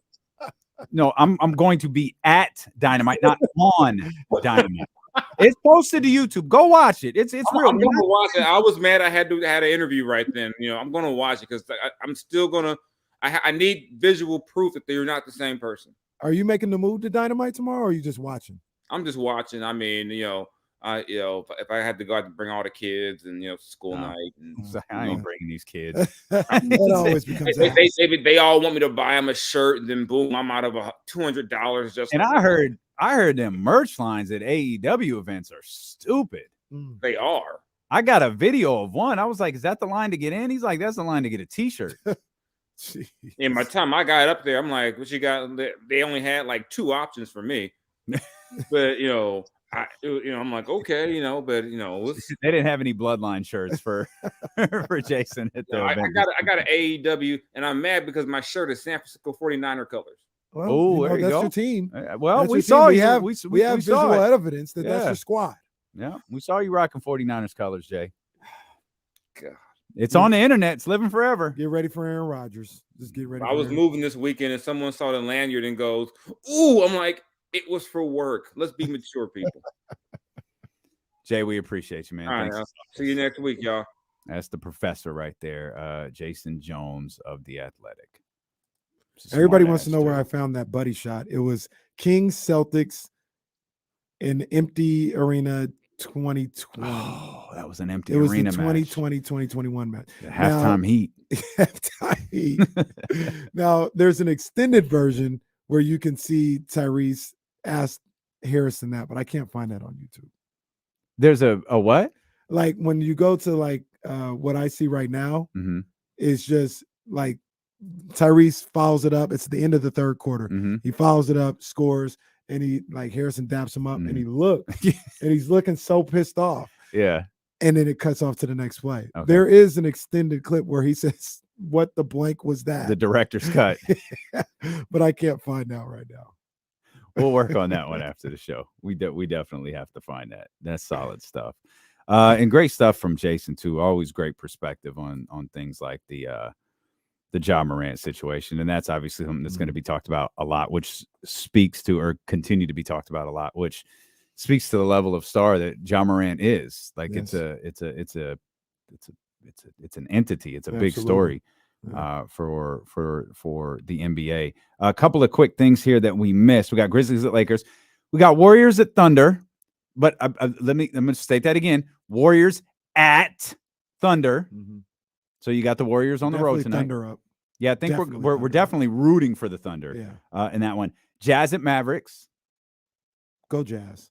And easy work here. JoJo and the 76ers at the Minnesota Timberwolves. Oh, yeah. Handle business, JoJo. Yeah, that's easy work right there. Though James Philadelphia Harden has proven to be useless in situations like this. Can we get an air horns for James Harden? 25th, winning the top 25 all time in scoring. Hey, didn't he have 20 assists last night? I think so. He couldn't hit a shot where the damn and had 20. Hey, I'll give him credit. He's playing well. He can play basketball. No doubt. Talk to me in May. Annoyingly. Talk to me in May. And then he can't play basketball. You miss Trysta Krick? Ricky Starks? You want some more Kings talk? If you're listening on the Odyssey app or ESPN 1320, don't move. We're going to run it back next year on Sacramento Sports Leader, ESPN 1320. Go Kings! That's legit. I should have said That's go legit. Hornets. Go to ESPN1320.com for your chance to win tickets to the Golden Sky Festival at Discovery Park. I think you can also head over to KSFM.com to win tickets to that high school reunion tour that you said Kendrick was talking KSFM? about. Yeah, KSFM.com. Okay. Yeah. I just saw the tour. I didn't know they had a little affiliation. Yeah, it's it's not KSFM. It's a tour. Yeah. But it's not the V101 show or the KSFM show. Right. It's everybody's promoting. I'm a fool with that. That's a Friday night too. Yeah. What was the day for that? Friday, Do you remember? August 25th. Oh. Yeah. I won't be here. Oh. That's my that's my Vegas weekend. Oh. That's my Vegas weekend. I'm gonna miss Queen Bee it. is definitely a better show. Yeah, I'm missing that. I want to see Snoop. I don't think I've ever seen Snoop. Who misses Too Short to see Beyonce?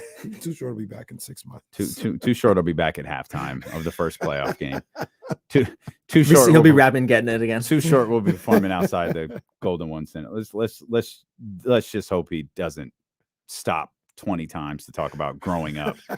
Like Too Short, no one gives a shit. Will you sing "Life Is Too Short" and keep it moving? I was there for a halftime Too Short concert. It was legendary.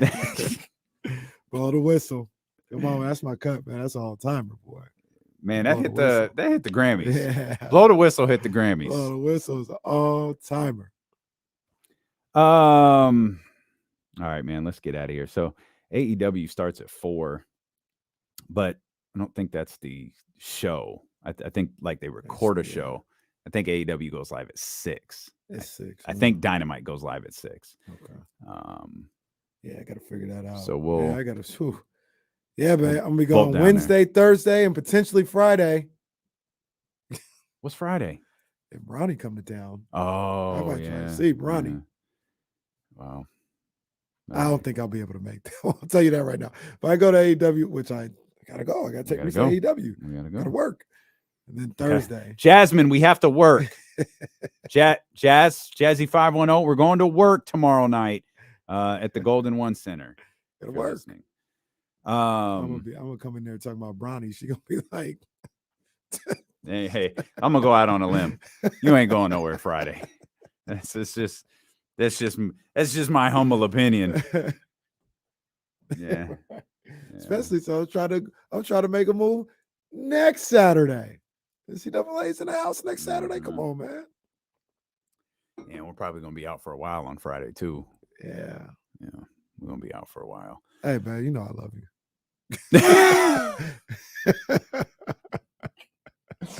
Oh man. All right, y'all. We're gonna get out of here. Appreciate y'all, man. Hell of a what a Jesse said, best Friday show on a Tuesday ever. Good vibes today, Stephen man. Brown, I saw you working earlier, man. Stephen Brown, funny dude, bro. Somebody let NBA Young